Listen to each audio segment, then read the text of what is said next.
The story kicks off with the MC holding his weapon like an absolute boss right after a sweaty fight. Considering himself a hardcore roleplay fan, he plays strictly for the fun of it. The kid smoothly dashes back to dodge a massive attack, keeping his cool pose intact. Even under intense pressure, he swears he's never felt an ounce of cringe or regret about his unique playstyle. Furious, the giant beast with an animal skull roars, calling him a chicken for just dodging the whole time. The creature quickly fires off a barrage of spikes, demanding the human throw in the towel already. Getting pushed back, the kid thinks about how he had unshakable confidence before logging into this specific virtual zone. While internally cursing the insane difficulty spike, he takes a heavy hit and loses a chunk of HP. Barely holding his sword, he wonders why on earth he has to deal with such an exhausting grind. His original goal was just to have some chill gaming time to forget the daily grind of real life. Panning and on the verge of collapsing, he uses his own sword as a crutch just to stand back up. Amazed by his stubbornness, the boss mocks his low health bar and reminds him that a game over is guaranteed. Winding up for what looks like a finisher, the beast asks if the human really wants his run to end right there. Totally burnt out physically and mentally, the MC yells at the top of his lungs that he wants to quit this pointless roleplay. Making it crystal clear he just wants to go back to his cozy room, a massive wave of energy explodes around him. Suddenly, a system screen pops up in his face, kicking off a mysterious data loading sequence. Right after, the UI verifies his login and flashes a welcome message with a glitched-out username. The scene shifts to a painful flashback of the tragic day his little sister suddenly ran away from home. A brutal and disastrous event ended up ruining the pretty light-colored dress she had gotten, sadly. The dad desperately runs toward the fallen girl in the middle of that awful scene, screaming her name at the top of his lungs. The older brother, captain of the guard, was caught off guard right after and took the brunt of the retaliation. He tries to counterattack somehow, furious at the sudden ambush, and spits venomous words at the invader. Realizing the tragedy was already a done deal, heavy tears of frustration rolled down the knight's face. A devastating strike hits him squarely before he can even react, making the family nightmare even worse. The MC's mom yelled something super important to him over the deafening chaos. With absolute urgency, she ordered the boy to run away as fast as his legs could carry him if he wanted to make it out. Bawling his eyes out, the kid refuses to leave his family behind, stubbornly declaring he can help in the boss fight too. Heartbroken, the mom begs him to understand how serious this is and to get as far away from the aggro as possible. The kid's vision goes dark as he watches his own dad get brutally backstabbed out of nowhere. While the rest of his memories blurred into static, the boy picked up a weapon from the floor without knowing why or how. His whole world took on a grim, reddish filter right after that traumatizing moment. The completely wrecked background was lit only by the soft moonlight as the colors slowly warped. An unbearable pain took over when something pierced deep and harshly through his right arm. Collapsed on the ground and groaning, all he can hear are the heavy footsteps of the mystery attacker walking away. With zero stamina left to keep fighting, the kid completely gives in, unable to tank that absurd amount of suffering. Staring at the defeated boy, a figure totally cloaked in shadows figures he'll make a top-tier vessel. Weakly mumbling for it all to stop, the kid tries to resist with his last remaining pixel of energy. Totally cold to his pleading, the entity warns that the boy will turn into something super valuable under its absolute control. The kid throws out one last desperate prayer in his exhausted mind, with heavy tears streaming down his bruised face. He prays with all his might for someone awesome enough to show up and beat the evil that wrecked his life. Like the literal embodiment of that tiny sliver of hope, a heroic figure in shiny armor flashes through his thoughts. The kid begs for a high-level player to come and take out the shadowy beast now camping in his body. Jolting him awake in a panic, a voice suddenly echoes deep in his head, asking if he can hear it. Needing a few seconds for his eyes to adjust to the lighting, the MC blinks, looking totally lost. A super impatient guy yells nearby, rudely asking if the passenger is going to get out or keep wasting time. Revealing they've arrived at a bustling trade hub. A sunny, crowded city renders in all around them. Still trying to process the heavy cutscenes that just ended, the guy stares blindly at the guide in total silence. With a jerky movement that totally spooks the NPC next to him, he jumps up out of nowhere. Ignoring the driver, the MC turns his back and strides off with purpose, not giving a single explanation. As the guy walks off like nothing happened, the man grumbles in annoyance about the passenger being a total weirdo. Noticing the insane attention to detail in the environment, a spark of hype and curiosity hits the MC. Feeling like he's actually standing in the real world, he visibly geeks out over the jaw-dropping graphics of this VR game. He praises the authentic AI reactions of the locals and his mind blown that the intro felt like an actual memory. He admits to himself that he's using all his willpower, not to literally dance in the plaza because he's so hyped. This bustling starter zone is actually from a legendary game that just got a massive reboot. This title was a myth among fans 15 years ago, but the servers were shut down way too early. He admits he's waited a literal eternity to experience this again, gazing at the sky with a dreamy look. He slaps a hand over his face in a dramatic pose, faking an IH like a true hardcore roleplayer. He immediately defends himself, thinking he doesn't usually act like this, but he loves taking every chance to mess around. He even imagines flexing the sick concept art he drew up to design his avatar, super proud of his own handiwork. To carry this playthrough, his chosen class focuses on controlling dark energy in exchange for combat buffs. The backstory he cooked up for his character is all about living with a sealed beast that threatens to consume him daily. He mutters that everyone around is in grave danger if they aren't careful, gripping his left arm in a flawless performance. He drops his voice an octave to sound edgy to anyone crossing his path, setting a super mysterious vibe. Going full tragedy mode, he claims these innocent NPCs could meet a terrible fate because of his uncontrollable hands. Making sure to keep his distance from the crowd, he sticks to the alleyways to keep up his lone wolf persona. He happily celebrates that his visual and narrative concept turned out amazing, super stoked with his creation. He swears he has zero regrets, even though he dropped a ton of real cash to buy those premium cosmetics. However, he quickly realizes he got so caught up in his epic acting that he totally forgot what he was supposed to do next. He stands in a quiet spot, wondering where the heck the system waypoint is to guide him to the next step. He starts feeling a bit lost without a minimap or floating markers, debating if he should look for a tutorial NPC. Right on cue, a little kid pops out of nowhere and shyly asks if he's the famous Shadow Warrior. Trying to figure out how the dialogue system works here, the MC stares at the little guy for a second. He realizes he'll actually have to speak for himself, amazed that there are no floating dialogue wheels to click. Quickly slipping back into his edgy hero persona, he puts on a dead serious face and tells the kid to lead the way. Spooked by the sudden command, the little guy stutters in agreement. The boy starts guiding him, confirming they are heading to the Classic Adventurers Guild. Finding the AI way too realistic, the MC is actually surprised by how genuinely nervous the kid acts. He takes in the tiny details of the map as they walk, noting how naturally the crowds react to them. His mind wanders, remembering that tech wasn't this advanced back in the day to make something this polished. The boy announces they've hit the waypoint after a pretty short walk. The Shadow Knight just stares at the massive building in front of him without saying a word. The system instantly pings his location, confirming he entered the guild as soon as they step into the busy lobby. Joking to himself that the devs used straight-up black magic, the gamer praises the graphics, completely spellbound. A receptionist hurries over a second later to give him the official welcome. Introducing herself as Uzran, the super-friendly girl says she's one of the officers handling local registrations. She notes his outfit is pretty unique and asks to see his official adventurer badge. A tooltip pops up telling him to access his inventory by physically putting his hand in his pouch. The guy realizes there's no floating magic UI like in the old school games, leaving him a bit thrown off. He fishes for the item, praising the immersive mechanics, even though it feels super weird having to do it manually. The officer checks and confirms his ID is legit after he hastily pulls out the document. She immediately asks if she can brief him on a super urgent quest they just got.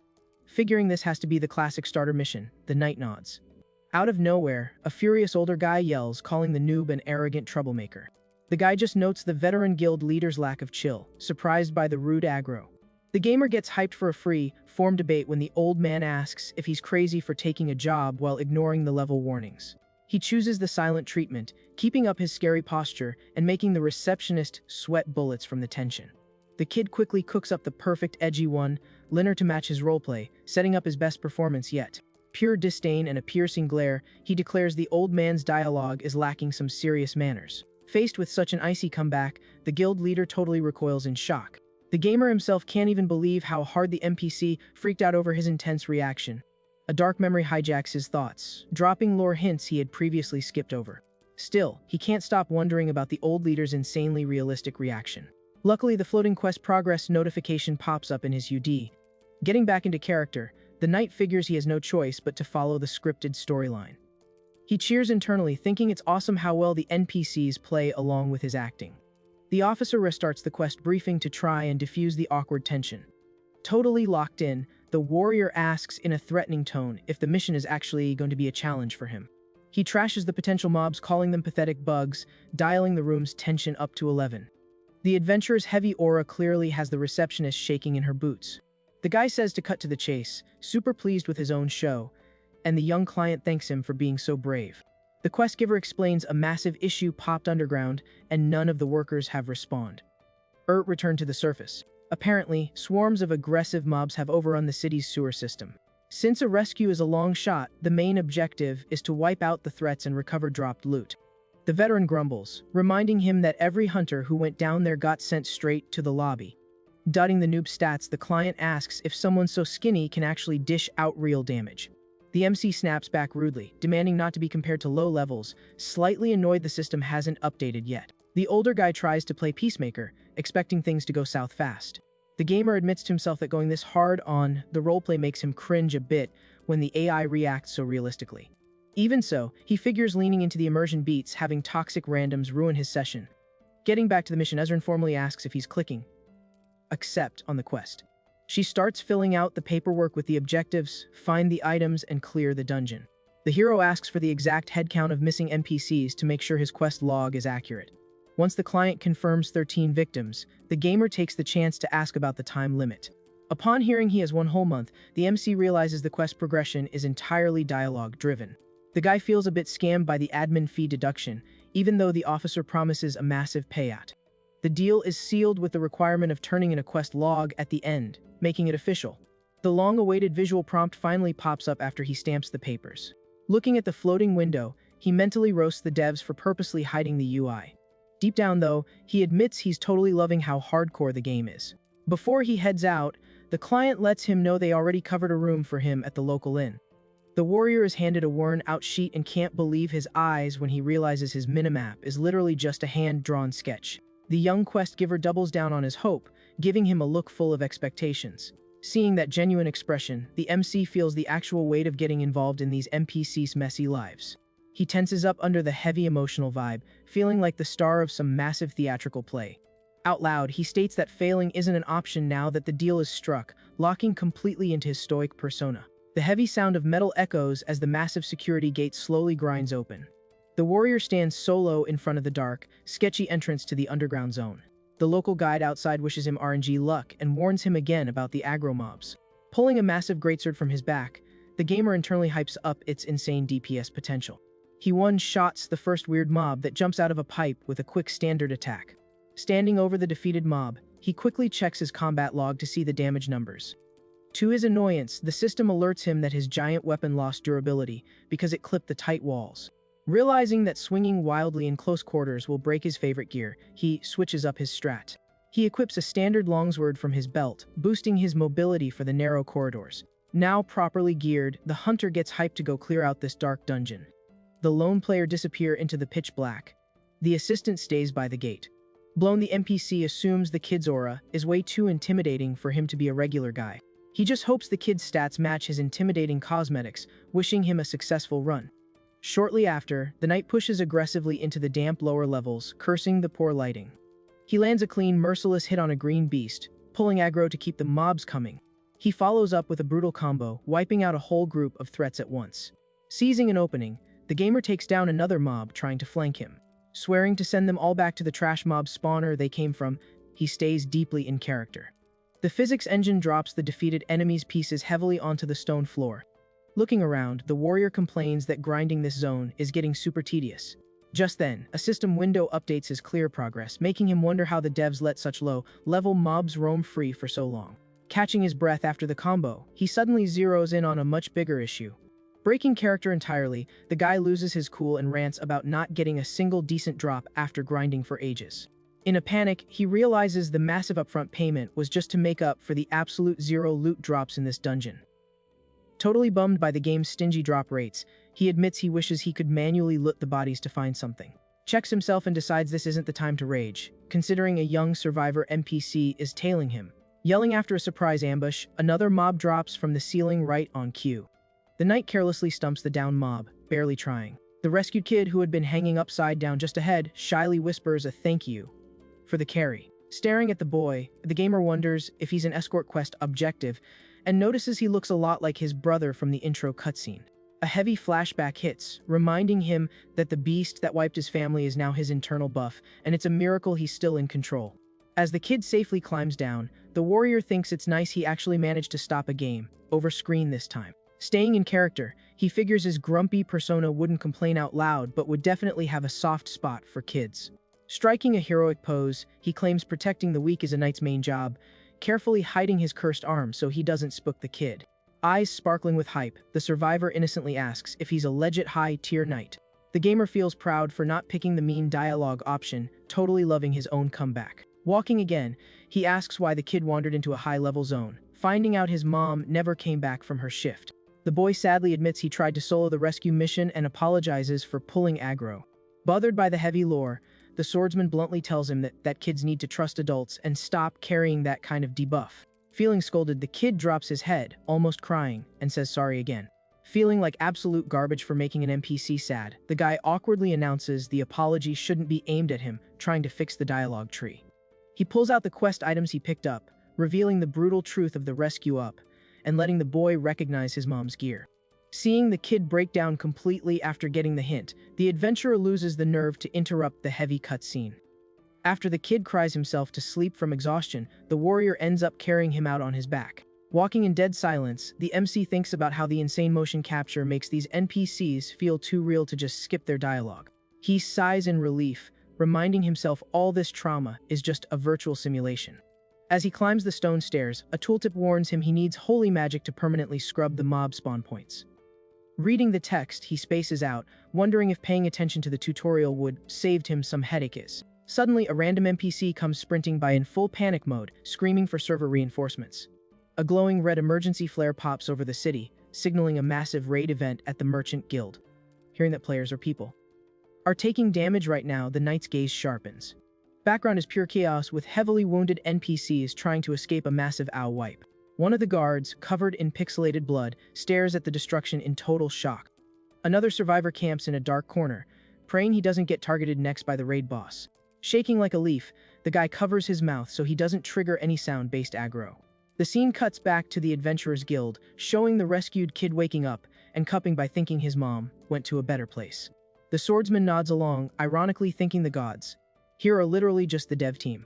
He walks through the lobby feeling super annoyed, guessing this edgy storyline is the work of some sadistic writer. As soon as he hits the counter, the friendly receptionist asks why he came back to base so fast. Seeing the exhausted kid behind him, the NPC's eyes go wide with surprise at the escort's success. He tells her to get the lore dumped straight from the kid, bluntly stating it's the son of one of the missing NPCs. Right after, the warrior slams a massive loot bag onto the counter, announcing quest delivery. When the receptionist confusedly asks what's inside, the gamer calmly states, it's the drops from clearing the dungeon. Stunned by the inventory weight, she holds the bag and asks if it contains the gear of all 13 wiped players. With his usual edgy tone, he rudely asks what else it would be, making her stutter that she'll sort the items for the families. Carefully open the inventory bag, she cross-references the ID tags, confirming the total party wipe. Seeing the physical proof that nobody respond, she goes completely quiet out of respect. Touched by the noob's hard carry, she bows and hugs the bag, thanking him on behalf of the whole server. Internally, the adventurer rants about how much he hated not having quest markers while doing the tedious fetch quest in the dark. Even he thinks this level of NPC empathy is bizarre, he admits her emotional reaction kind of cures his tilt. Quickly changing the subject, the guy asks if handing this in clears his daily quests. He immediately kicks himself for wanting to log off, thinking a true hardcore player never stops grinding. Remembering the expensive VR rig he bought so he wouldn't have to sleep IRL, he decides to maximize his playtime. He turns back to the NPC, demanding to know why he has to go back to the filthy dungeon, fishing to see if he unlocked a secret stage. Keeping his scary vibe, he loudly assumes the return trip is for a magic cleanse, convinced the toxic environment was ticking his HP without him noticing. Completely lost, the girl just blinks, having zero clue what he means by a magic cleanse. Panicking at his aggro, she tries to explain she only suggested a break so he could drop the kid off before facing the rest of the boss mechanics. He stares her down with a blank face, signaling he only came back to base to get the escort target out of the danger zone. Milking the confusion to look intimidating, he fakes being offended that she'd doubt his carry potential. Terrified by the heavy atmosphere, she frantically waves her hands, apologizing and swearing she wasn't doubting his stats. Trying to resolve the prompt fast, she says the guild will handle the kid and asks the MC to follow her to the quest giver. The gamer uses the walking time to check out his newly unlocked skill trees in the menu. The game flags the quest as complete, and a heavy bag of coins clatters onto the table, revealing the epic payout they agreed on. Seeing the cash, he internally complains about the devs being stingy for removing mob drops and making everyone rely on quest rewards. The grumpy leader immediately chimes in, saying they covered the tax themselves and that the mob loot would fetch a high price on the market. Realizing he got a gathering bonus, the guy figures out he can actually get rich crafting with monster parts. Trying to keep up his cool facade in front of the NPCs, he smirks and brushes off the massive payout like it's pocket change. He turns his focus to the massive, dark, magic skill tree, verifying the game actually unlocked custom powers based on his weird playstyle. Hyped about the DPS options, the guy celebrates having free skill points since he's a solo player, hoping to unlock even more broken abilities later. Scheming his next build, he realizes he needs to speedrun his leveling to get OP fast. When the guild master asks if they're done, he says he's out of there and turns his back. Just then, an audio cue startles the MC, making the dungeon clear official. An NPC suddenly bursts in, sprinting and yelling for help, causing the grumpy old man to complain about his lack of manners. Panning heavily, the messenger warns them that a massive server-level threat just dropped. He explains they just popped the emergency flare over at the nearby guild. As the leader panics over the slow city guards, the gamer realizes this is the transition to the next quest phase. Furious at the guards' lag, the old man orders the guild's fighters to mobilize immediately. When the boss points at him and tells him to tag along, the guy decides to roleplay a bit before hitting accept. Sticking to his terrifying edgy persona, the warrior warns the old man not to boss him around. The man begs him to just go, skipping the filler dialogue and promising a massive reward. Happy with the loot terms, the gamer accepts and tells the messenger to drop a waypoint, while the girl sorts the paperwork. A new window pops up, officially adding the survivor rescue mission to his quest log. When the guide suggests waiting to party up with mercenaries, the kid instantly rejects it, demanding to be fast, traveled straight to the boss fight. Looking at the Red Sky event, the NPC agrees they really don't have the timer to gather a full raid group. Reminding them the guy soloed the sewers, the leader calms everyone down and tells them to let him do his thing.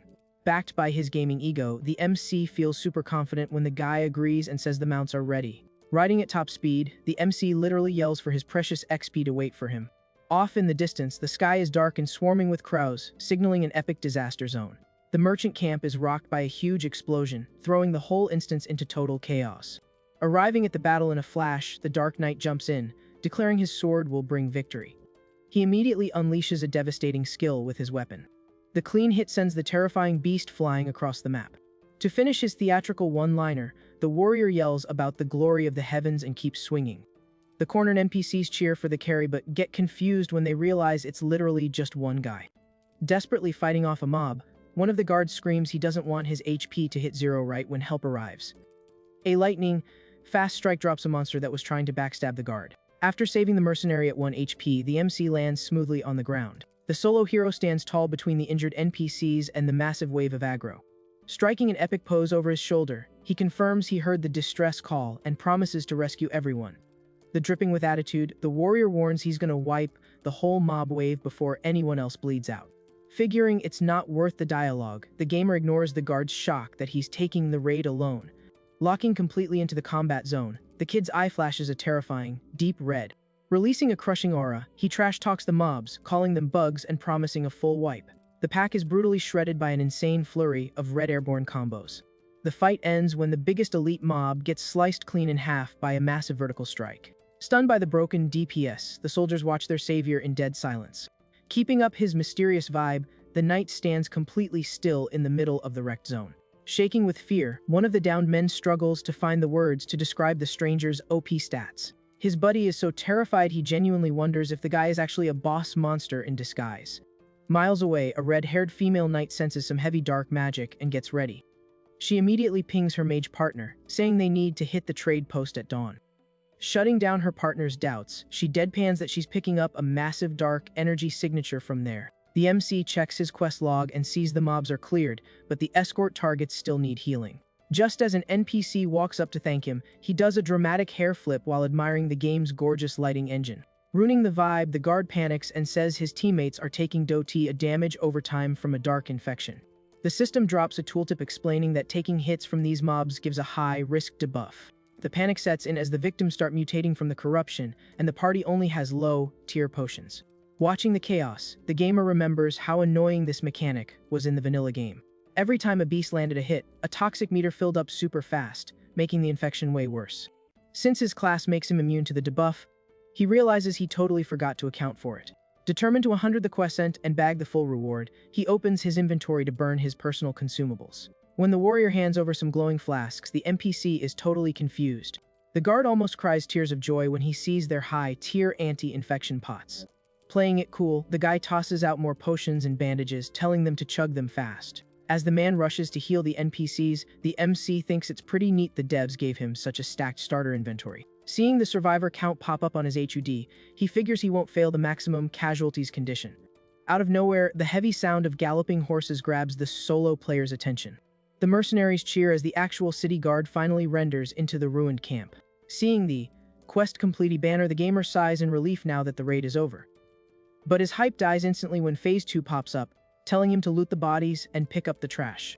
Revolted by the grind, he internally screams, wondering if he actually has to play janitor after carrying the fight. The kid realizes that doing fetch quest chores would totally ruin his edgy, mysterious hero aesthetic.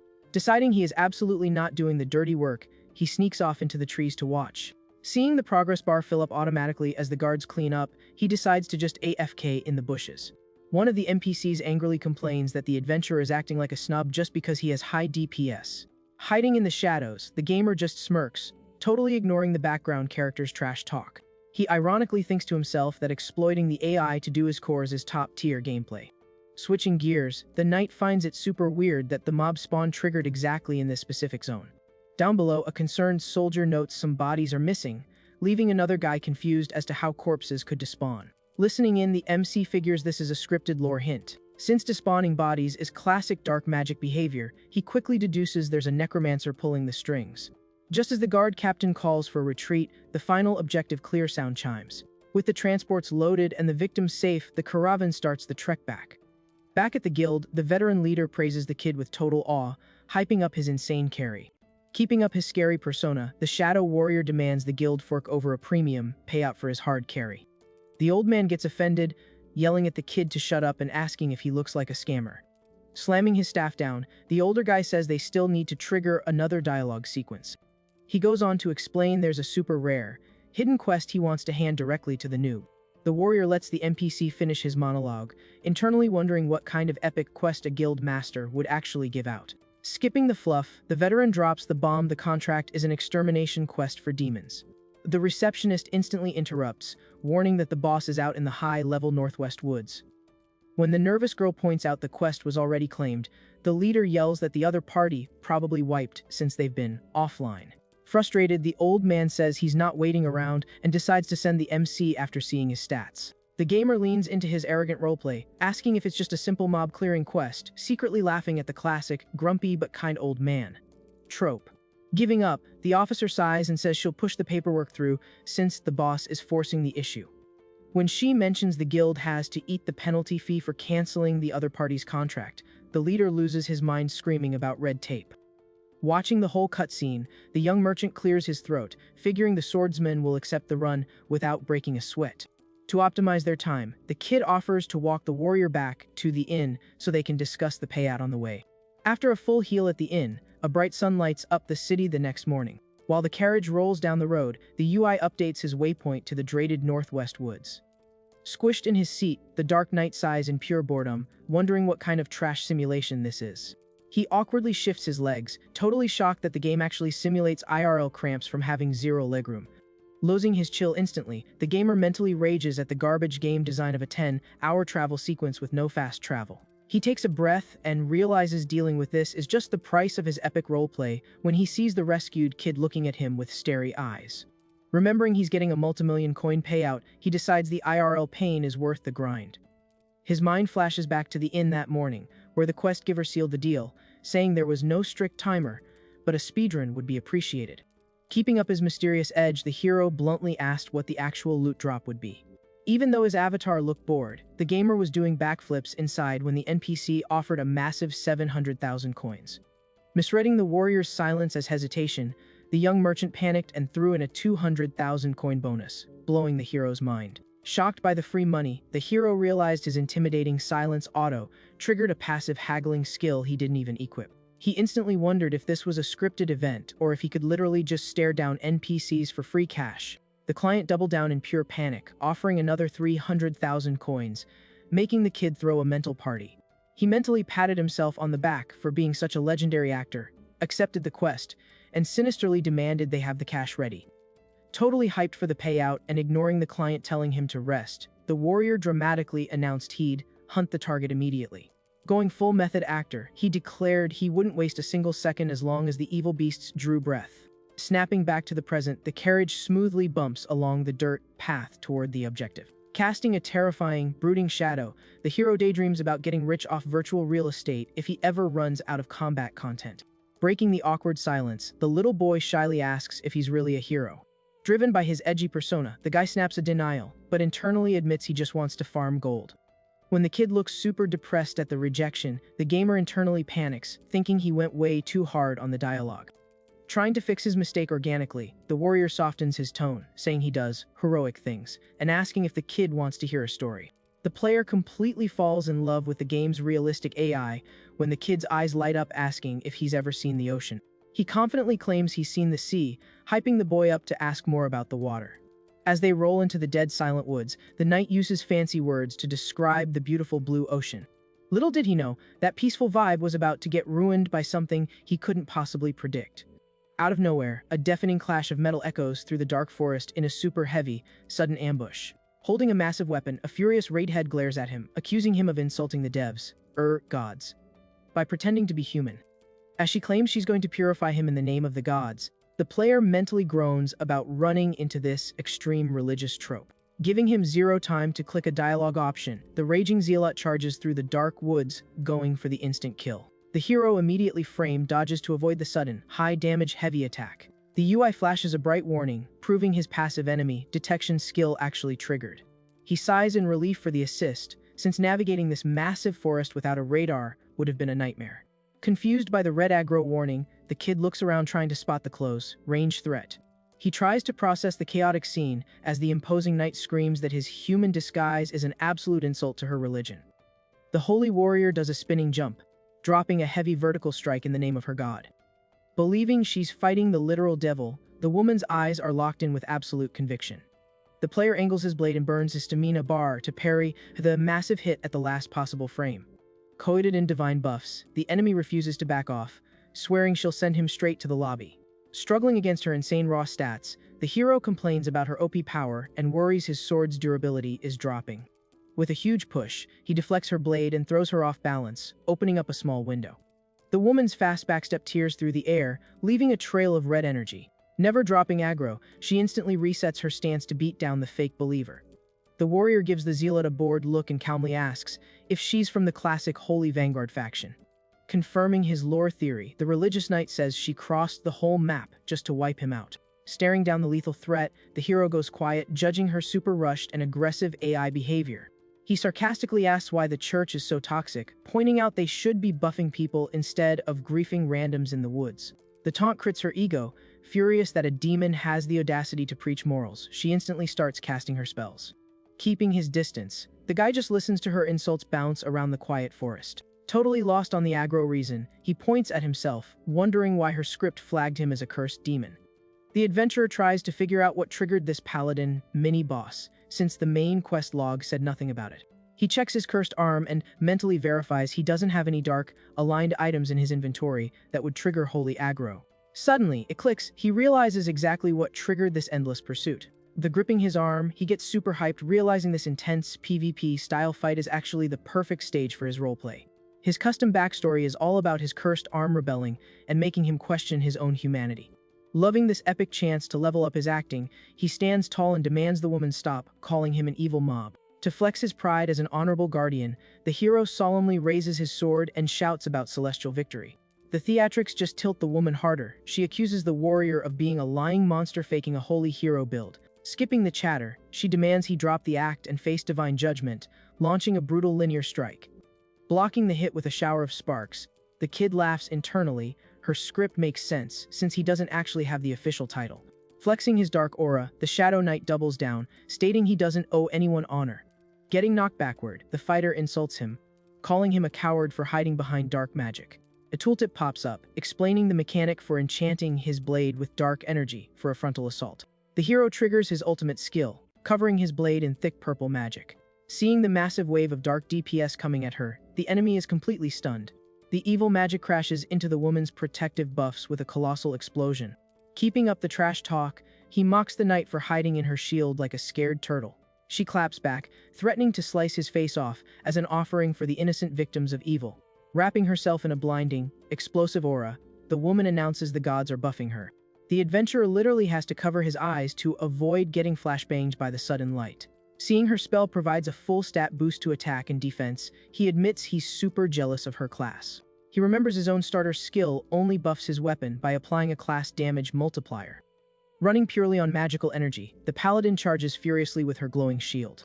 Watching her try to ow the area with light, the player figures out her class has terrible frame data for linear attacks. Switching back to his dark energy, he boasts that his speed stats are way higher, even with the level gap. Unleashing a relentless combo on her light barrier, he wonders if her shield has infinite durability. Annoyed that he can't break her guard, he lets out an irritated grunt. Planting his feet, he realizes pure physical DPS won't break her block. The holy warrior taunts him, questioning his honor and daring him to take her head on. Hearing the cocky trash talk, his eyes go completely dead. With a heavy, brutal step, he flatly tells her he's going to take her up on that offer. The massive dark blade slams into the light barrier once again. Gritting her teeth, the fighter struggles to tank the rival's monstrous weight. The warrior shatters her posture with a lightning-fast strike, literally stepping on her shield. Exploiting her end lag, he leaps up toward the moonlight, completely breaking the enemy's lock on. Dropping at breakneck speed, he announces it's game over for the Holy Zealot. A massive black and red blast completely nukes the entire arena. Taking the brunt of the crushing magic damage, the knight tries to find cover from the ultimate attack. Proving his build's insane mobility, the warrior lands lightly right on his rival's back. Emitting a terrifying dark aura, he tells her it's time to pay the toll for her trash talk. Out of nowhere, a hidden second NPC spawns, calling down holy fire to smite him. The player freaks out over the sudden multi-aggro in this dead zone when massive pillars of flame erupt under his feet. Slowly walking in, the newcomer teases her partner about having a tough time. Stepping out of the blue magic, a gorgeous mage with feline features apologizes for the late spawn. Feeling genuinely saved, the warrior greets her partner with massive hype. The hero's brain completely stalls, terrified by the absurd stats of these new boss-level enemies. Seeing their rocking in-game classes, the warrior panics, realizing his massive disadvantage. He dreads the nightmare matchup, a perfect combo of ranged magic DPS and heavy melee tanking. He cries internally, blaming his own garbage RNG for being a no-stat noob straight out of the tutorial. Frozen in front of the veteran NPCs, he bitterly accepts how insanely out-leveled he is. He mentally screams at the devs for purposely designing impossible boss encounters just to troll low-level players. Figuring he hit an unbreakable paywall, he sarcastically laughs at his own tragic run. Lacking options to lower the VR pain settings, he wonders if the platform just loves watching players suffer. The panic of the massive death penalty XP loss completely overshadows the pain of his current wounds. A sudden lightbulb moment calms his panic. What if this bizarre encounter is actually a scripted loss? Scanning the arena, the adventurer figures this whole stage is specifically designed for him to get wiped. His gamer intuition tells him dying here is a mandatory plot trigger to unlock some legendary late-game loot. Proud of figuring out the puzzle, he peacefully accepts his game over, loving how complex the narrative is. But his gamer ego kicks back in. If a cutscene death is guaranteed anyway, he refuses to go down without a fight. Radiating a terrifying aura, the hero yells a challenge at the new mage, warning her about civilian casualties and vowing to go down swinging. The zealot screams at the top of her lungs, accusing the dark warrior of trying some dirty trick again. Adding to the nightmare, a brand new red warning flashes, revealing a lethal threat rapidly approaching the boss room. Looking away, the adventurer wonders if the game spawned another mob just to guarantee an instant wipe. As a literal giant snake slithers in, the veteran mage quickly identifies the new raid boss as a Medusa. Secretly annoyed, the warrior pouts because the mage called out the boss's name, ruining his chance to look smart and relieve the tension. Throwing up her shield, the paladin angrily accuses the fake believer of summoning this colossal abomination to gank them in the forest. Dialing up the sarcasm, the kid suggests the bright flashes ruined her eyesight, considering she's accusing him with zero proof. Pointing his sword confidently at the incoming horror, he strictly tells the holy woman to stay quiet while he effortlessly solo wipes the trash mobs in the area. Baring its fangs, the massive beast lunges, absolutely proving to the edgy warrior that this is a fully choreographed, epic cutscene. Executing a frame-perfect dodge, the kid mentally thanks the dev team for making the game accessible and not throwing literally impossible challenges at noobs. Channeling his inner badass hunter, the fearless knight promises to delete the bizarre jungle ghost without breaking a sweat. Irritated, the zealot tries to call out the human's lies. But her wise partner quickly cuts her off to avoid breaking the scripted sequence. With pure visible shock on her face, the veteran mage watches the dangerous stranger's quiet, calculated moves during the chaotic fight. Moving at warp speed, the hero efficiently recalls the exact weak point of the hidden boss to speedrun this hellish nest. Bursting with the confidence of a hardcore veteran, the kid decides that standard combat is too boring for a speedster like him. He opts for a brutal, high aggro approach. The edgy teen rapidly charges his dense magic, planning to nuke the boss with his best combo without giving it a frame to breathe. Trash-talking the boss's obvious weak spot, thanks to the 4K graphics, he lands a critical hit, blowing the giant snake's chest wide open. The violent smash cracks the beast's armor, accidentally opening a perfect DPS window to strike the deep wound inside the massive monster. Going all in, the young man shoves his dark, cursed arm straight into the critical spot, betting that's where the actual boss core is hiding. The MC cheers as he rips a tiny, true form snake right out of the wound. Watching the massive shell disintegrate, he just vibes in front of the girls without dropping a single voice line. The protagonist realizes that using a heavy weapon to hit such a tiny hitbox in this dark, cramped arena would have been a massive misplay. Funneling all his dark energy into his cursed arm, he ruthlessly crushes the boss's remaining HP, ending it instantly. Squeezed by the relentless adventurer, the evil core of the shadow creature is completely exposed in the wild jungle. A deafening crack shatters the silence as the dark core breaks. The plague is permanently deleted from the simulation. Walking calmly over the glowing dust drops, the Guardian smirks, ready to trigger an epic post-boss cutscene. Stomping his boot down hard, the MC decides he absolutely nailed the ruthless mob annihilator aesthetic. The brutal stomp crushes the pulverized remains of the defeated mob with heavy impact. Using the slight recoil, he jumps back a fair distance, still clutching the crushed boss core in his shadow hand. Landing with maximum style points, a deep trail of shadow scorches the forest floor.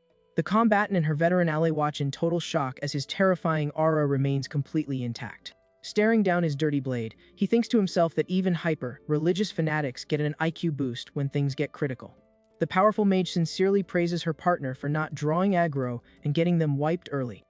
Keeping up his horror villain act, he asks if he should slice their lips off to make up for the insults they threw at him. Suddenly, the dark mage desperately throws her arms out, begging for mercy and asking for a chance to explain their aggro mistake.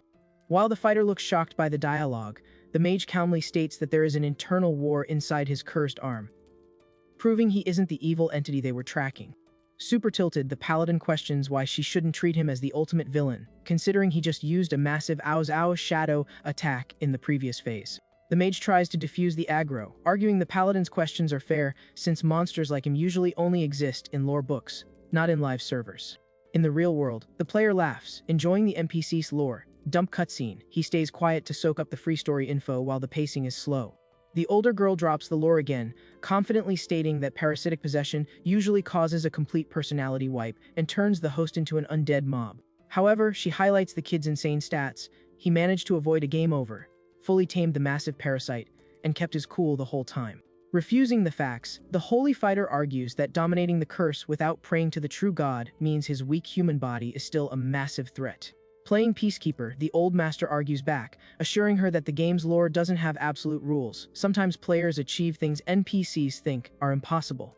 The literal proof of their mistake was standing right in front of them in the night forest, debunking their logic.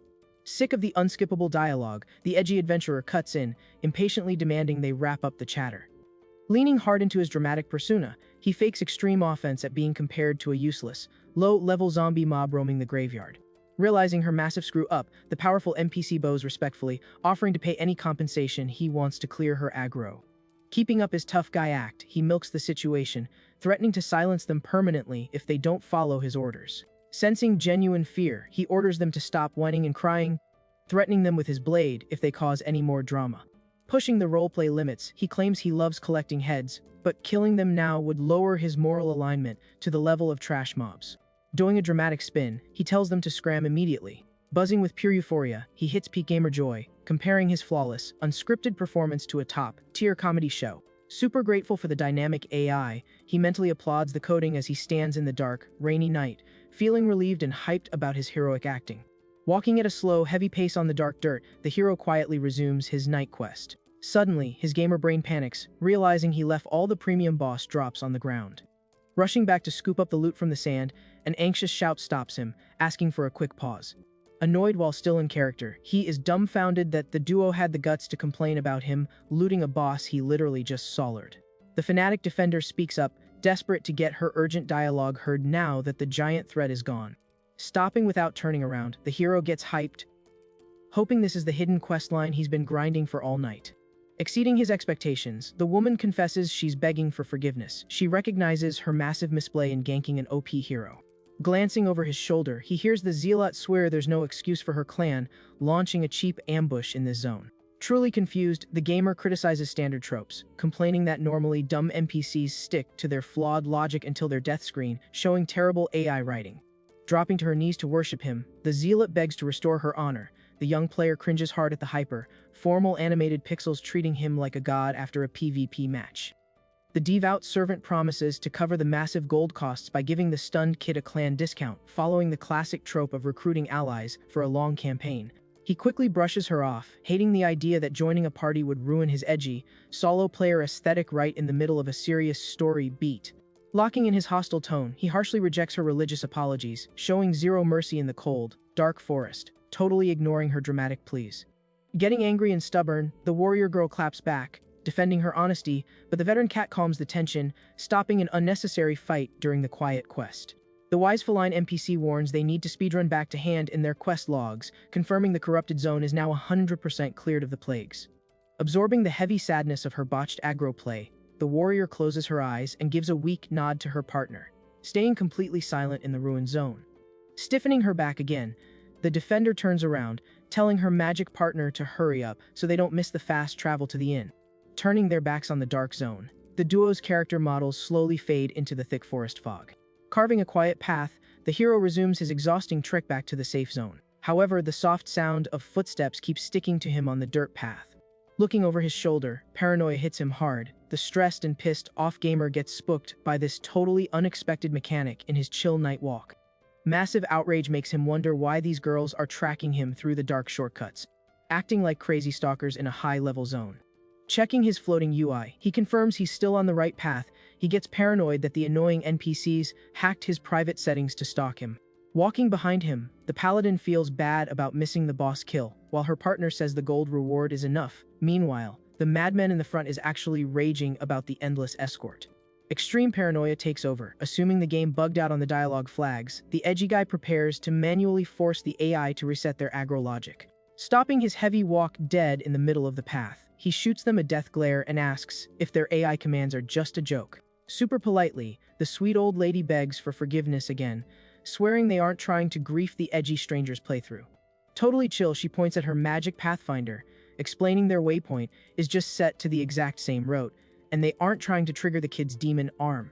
A heavy wave of cringe hits the kid. He dies of embarrassment, realizing he forgot NPCs have their own internal pathfinding AI and he just threw a tantrum for no reason. Out of valid excuses, he hits sprint, planning to break off the path and escape the nosy NPC's rendered distance as fast as possible. Seeing his pathing leave the safe zone, the paladin screams a warning about the lethal night-time jungle mobs. Ignoring the warning, he sprints away, mocking the danger as noob stuff, just wanting them to leave him alone so he can keep his edgy solo player vibe. Super stressed, the religious girl yells that wandering the infinite dark zone solo is a guaranteed game over. Watching him disappear into the shadows, the spear woman seriously debates whether she should let him wander the death forest alone. Pure panic hits her. She's terrified the OP kid will lose his sanity meter to the demon buff, causing an apocalyptic server wipe event if he dies. Facepalming, the wise cat NPC admits this is her first time dealing with a bugged quest like this, hoping he can tank the secret night encounters. Clenching her fists, the warrior woman quietly rages that the game universe only drops nerfs instead of buffs for players who actually grind hard. Trying to stop a massive fight, the mage quickly mentions she secretly planted a tracking spell on the kid, so they can monitor his map icon from a distance. Deep in the silent shadow core of the forest, a desperate prayer begs for a celestial buff during the solo run through the dead trees.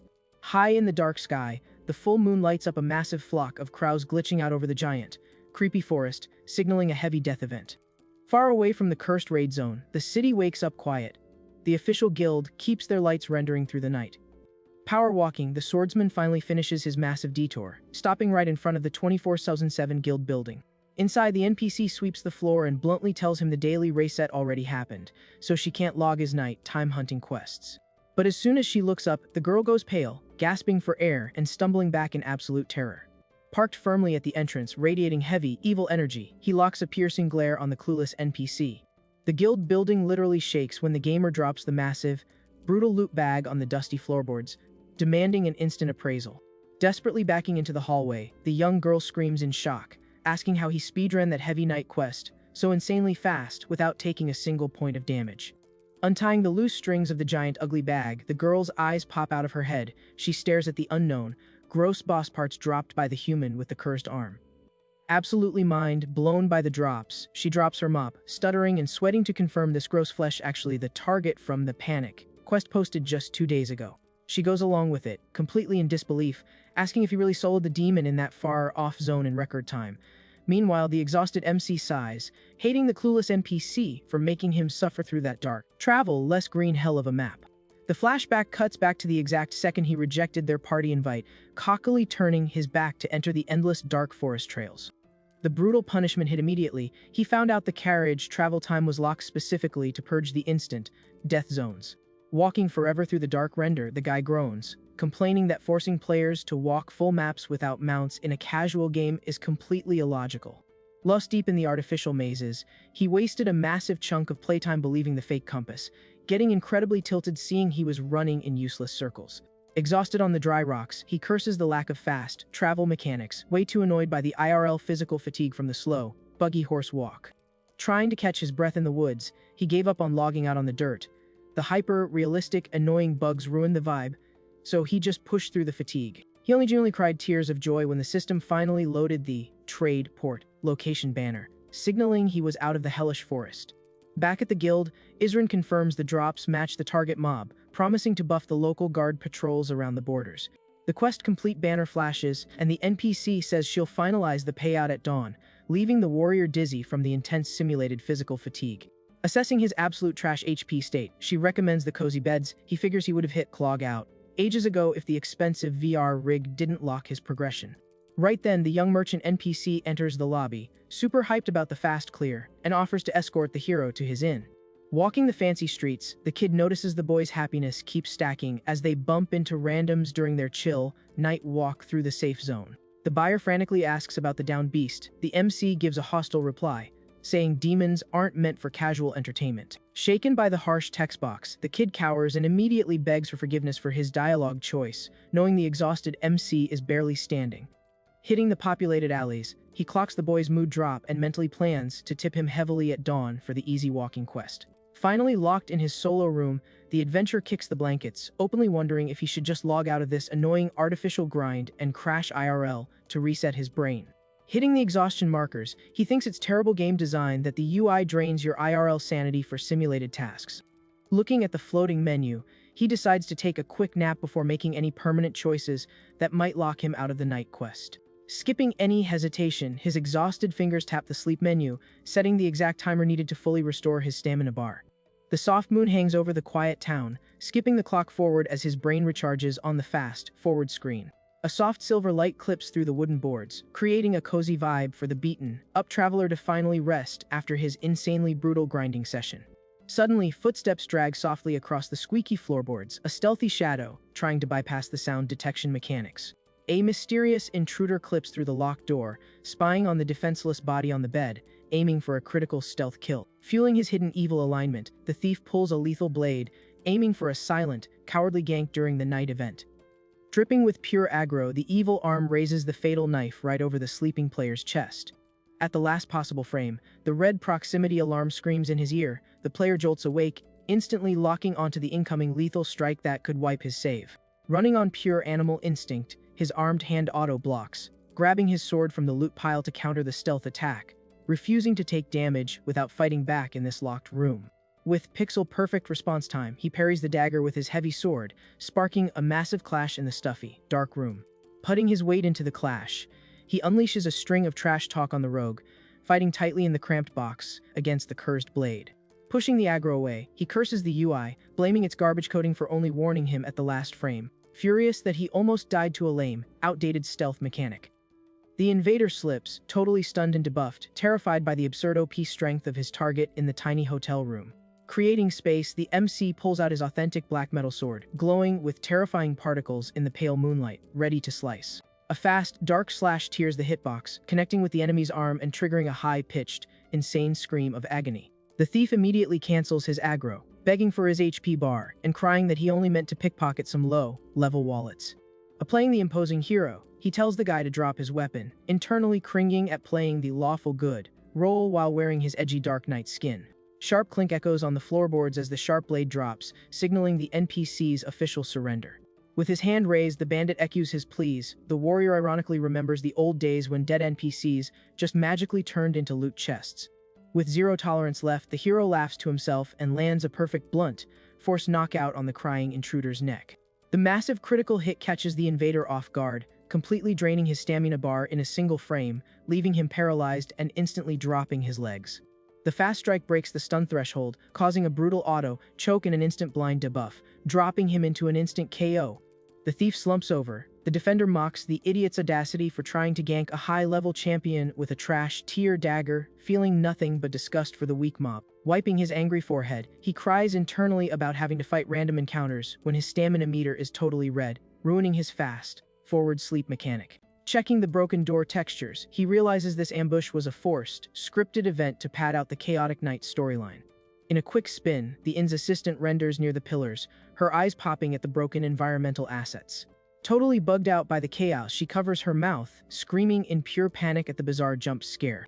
Trying to cool his aggro, he begs for patience, explaining he just needs a few hours of uninterrupted AFK time to regen his zeroed out stamina bar. Switching from passive to full panic, her scream hits the max decibel limit, totally shocked by the guy's crazy overreaction, which was clearly designed to wake up the whole block. Crying her eyes out, she throws out random murder accusations, ignoring the fact that the KO'd mob still has a pulsing HP bar. The hero's stress level peaks when the red alert window pops up again, signaling another sudden raid event. He runs through the inn, furious at the game for chaining stamina, draining events. A fanatic bursts through the door with zero chill, screaming about unforgivable crimes since she lost her lock during the stealth phase. Blinded by her celibate rage, she locks her fists, completely ignoring logic and refusing to show mercy to a corrupted player. Skipping the dialogue tree completely, she swings a colossal holy mace at blinding speed, running purely on blind faith and bugged AI logic. Already predicting the attack pattern, the fighter blocks the massive impact with his dark metal, sliding backward from the brutal knockback. Staring at her sluggish recovery frames, he trash talks the game writers for spawning these annoying NPCs at the worst times just to stress out the player. The extremist locks her lethal aggro mid-air, fully prepped to wipe the heretic off the server. A quick, high dexterity shove creates distance between them, giving him some breathing room in the locked death trap room. Making fake villain faces just for fun, the hero intimidates his stalker, internally loving that the event triggers let him flex his immersive acting skills. The command menu pops up, showing him hotkeys to trigger independent combat skills linked directly to the holy trash talk he's taking. Validating the core trigger, the religious girl fires off a barrage of insults, driven by her useless, budgie fanatic AI while swinging her mace. Imposing a silence debuff, he roars insults about her stealing animal corpses. Smirking, he enjoys the clean feedback loop from the room's combat engine. Going full method actor, the warrior stretches his limbs and readies his dark blade for a brutal counter, fully intent on destroying these annoying light magic spammers. Pure hatred and endless spite take over the fighter's AI, fully locked onto a merciless, bleeding critical hit. Unleashing a chilling death aura, he drops a massive thunder sound effect, mocking the impatient, crazy holy NPC for being blinded by her own light magic. Flexing his dark, infused arms, he commands the crowd to back off if they don't want to get caught in his massive AoE wipe. His eye glows with an infernal, overpowering intensity, proving he has absolute control over his chaotic, edgy persona. Pulling low-tier dark magic, he leaps into the attack, shouting his exclusive class, Ultimate, to wipe the annoying enemy. Out of nowhere, glowing magic tethers grab him, applying a root debuff while a strange voice begs them to stop the chaotic midnight raid. He instantly calculates the spell's frame data, knowing these old CC crowd control spells are meant to lock down aggro mobs in street fights. Spawning in majestically, the cat mage demands a truce. The player internally cheers that she actually rendered in to stop the script without glitching out. Ignoring her ally's call, the furious zealot screams she'll rip his cheeks off, going for a violent, holy slice with her steel weapon.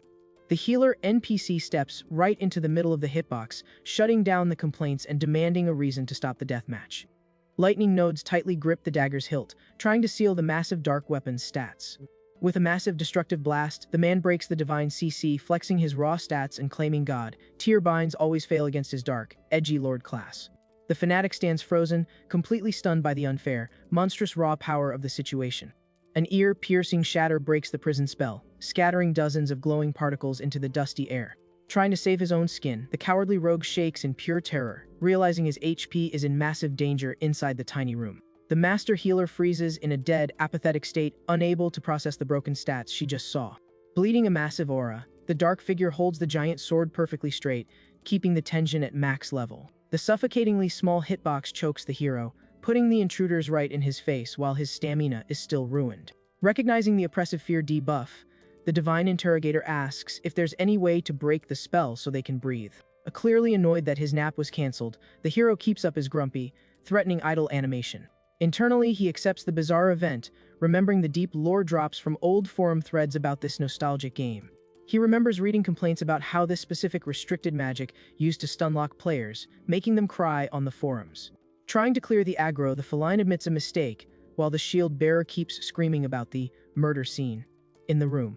Then, the feline points out that rage is clouding her logic, making her act completely blind and irrational. She tells her to check the furniture props to realize no one actually got a game over here. Scanning the corners, the Inquisitor spots the bandit twitching on the floor, insulting the monstrous kid through his useless pain. Totally lost after her massive misplay, she stutters, confessing that she thought the victim was actually dead instead of just KO'd. Realizing how incredibly dumb she looks, she confirms the bandit still has a pulse. Taking the high road like a true villain, the warrior confirms the facts, saying he easily could have sliced his neck but chose to flex his self-control. Super politely, the healer asks for a clear log of what happened in this dirty room to finally end the peaceful dialogue sequence. Pointing at the nosy NPCs in the hallway, she demands a resolution to drop the area's fear mitter. Exhausted by the drama, he points his blade at the thief's face, ordering him to confess his crimes to the public lobby. Man's heavy boots echo on the floor as he aggressively walks out, spreading a serious, dangerous aura. Oppressed by the terror debuff, the criminal breaks down in tears, admitting he tried to loot the kid's coins. The cleric connects the lore dots, guessing the thief spotted the massive quest reward bag from the sewer run. Seeing the confusion debuff finally clear, the player lets out a huge sigh, disgusted by his fatigue, but happy his rep survived. Pretending to be an offended VIP guest, he tells them to upgrade their guard dog AI, immediately fast travels out of there. Walking the dark pavement, he celebrates his quick thinking for stashing his loot inside his magic inventory to avoid getting robbed. His footsteps feel lighter as he hits the dark gravel stairs of the night road. He stops dead, feeling a sharp ping reminding him of the mysterious female duo stalking him. Realizing he's being tailed again, he spins around furiously, demanding they drop their stealth. Running a high-level observation check, he fully inspects the duo's character models. The girl gulps and backs away, her fear animation triggering under the sudden light. A quick glance hits him with pure realization, and the lore clicks perfectly in his brain. Inspecting her armor skins, he spots the official holy icons of the city's main religion. Staring at her, he kicks himself for not recognizing the enemy NPC types sooner. Checking her character design, he realizes she fits the exact trope of the classic tragedy heroes who die in the dark. Instantly, a color flash unlocks his quest memory from the official class lore books. In pure shock, he deduces she's the main cleric, a mandatory healer for the massive story arc. Sensing his massive aggro aura, the cat grandma tries to defuse the situation with calm dialogue. Looking at her companion, he realizes the lore is way denser and more complicated than he thought. Quickly notes the feline bloodline tag, a massive magic class icon in the game's fantasy lore. Scratching his head, he wonders why the system is forcing him into the main story's critical path. Planted on the empty asphalt, both women go silent. His brain scrambles to find a way out of this mandatory plot encounter. Super tilted, he hates being forced into party mechanics that ruin his solo, edgy dark, night showcase. Ready to test the game's limits, he acts like a total boss, ordering the women to stay silent. The combatant drops her heroic aura, choking on her fear and swearing she's just there to apologize for the in-mix-up. Ignoring her mercy pleas, he draws his black steel, moving with lethal speed to terrorize the annoying divine NPCs.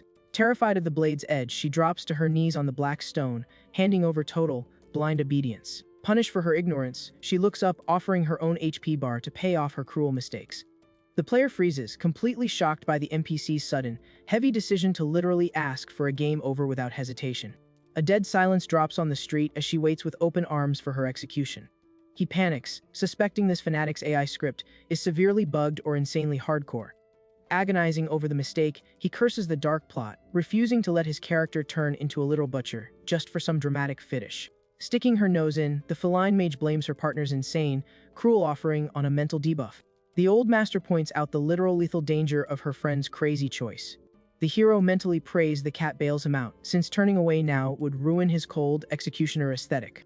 Seeing the real horror of the situation, the old cat steps up, hoping to trigger a peaceful dialogue branch to save her life. Forcing some polite coughs, she spins a web of excuses to stop the execution event. The swordsman locks eyes with the hat-wearing woman, keeping up his hostile, dark theater act. With a sweet voice, the master begs the warrior to show patience and mercy to the annoying girls.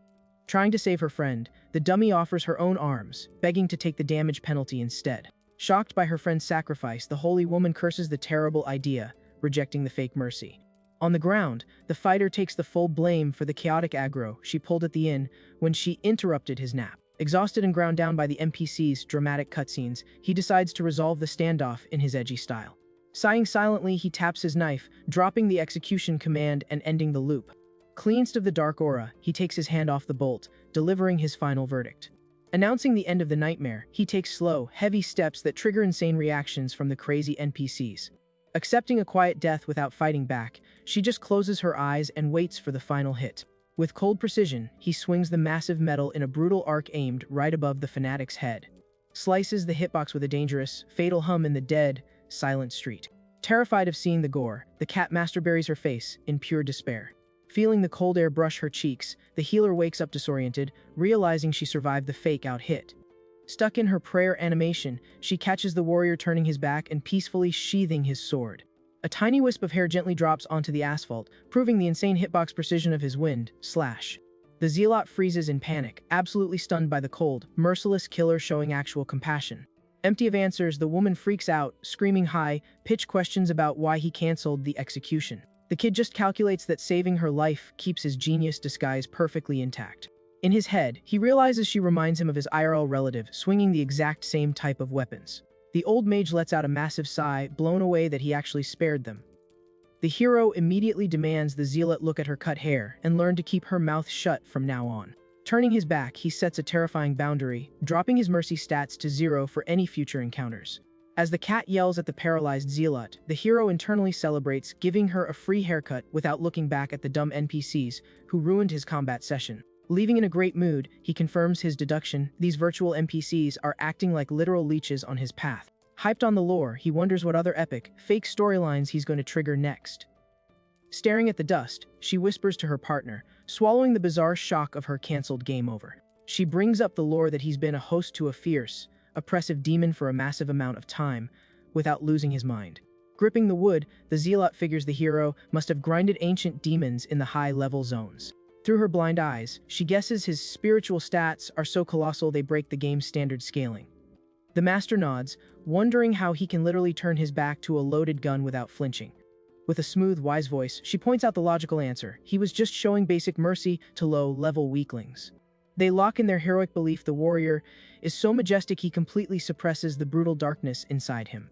The religious girl cries, stunned by her new conviction about the stoic, edgy man's grand journey. Dropped on the rocks again, she confesses her deep shame over her lack of maturity and wisdom. Comforting her with a hug, the cat recalls the hellish world map lore, planning to take the safe, low-level route. With a burst of energy, the warrior woman shows her vitality, realizing the ultimate destiny between darkness and the gods. Stuck in the cutscene, the dark man swears he needs to ignore their annoying party invites. The believer's eyes shine with stubbornness, forcing their own divine side quests onto his edgy playthrough. In a flash, the genius cat girl shuts her mouth, avoiding triggering another massive aggro spike. In an instant, the feline covers her eyes and sighs, exhausted by her crazy religious partner's obsession. Under the peaceful white moon, the duo restarts their slow walk down the empty village road to find a bed. The game UI flashes a notification, warning that the timer on the night quest is almost up. A clean, yellow dawn pours heat over the roofs of the massive, peaceful trade port. City activity boots back up outside the rented hotel, totally disconnected from last night's stealth thief horror.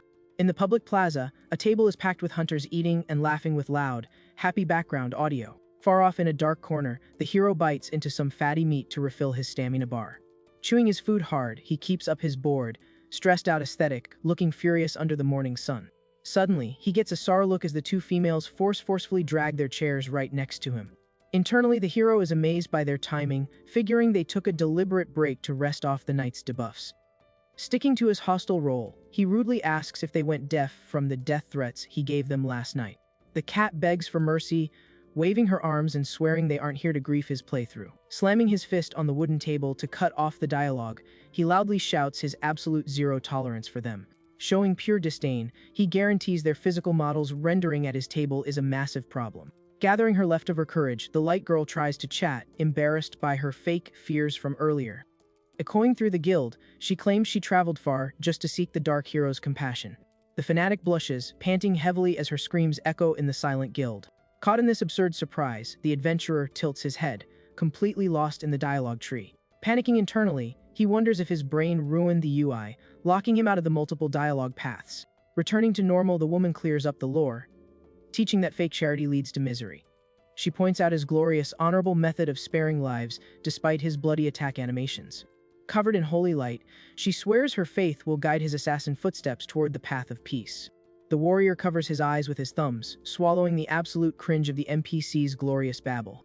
A massive wave of hype crashes his neurons like a train with no brakes because of the loud chatter. He happily realizes she perfectly checks every single box of his favorite, glitchy game tropes. Good nostalgic memories flood in, loyal, believing healers are the absolute best part of classic RPG playthroughs. Lost in his happy ignorance, the girl drops some tears and goes for a tight hug right at the bar table. But he takes a deep breath and stops himself from breaking character, refusing to ruin his edgy dark warrior aesthetic. Hearing the long pause, the divine woman cries and shakes, asking if she accidentally triggered an offensive dialogue option.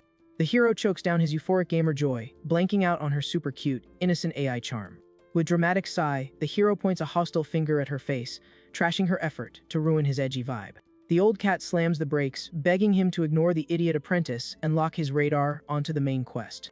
Putting on his dark aura, he tells her to shut up and drops the name of the Chao's lord right on the table. The cat's eyes go wide with shock, asking if he's hunting the demon gods because of an old grudge. The kid's one visible eye lights up, fishing for gold mines and loot chests from the celestial drop pool. Lowering his black steel blade, he groans, realizing he just unlocked the main quest targets. Staring down his party members, the mute hero searches for plot holes regarding the Cursed Lord's lore.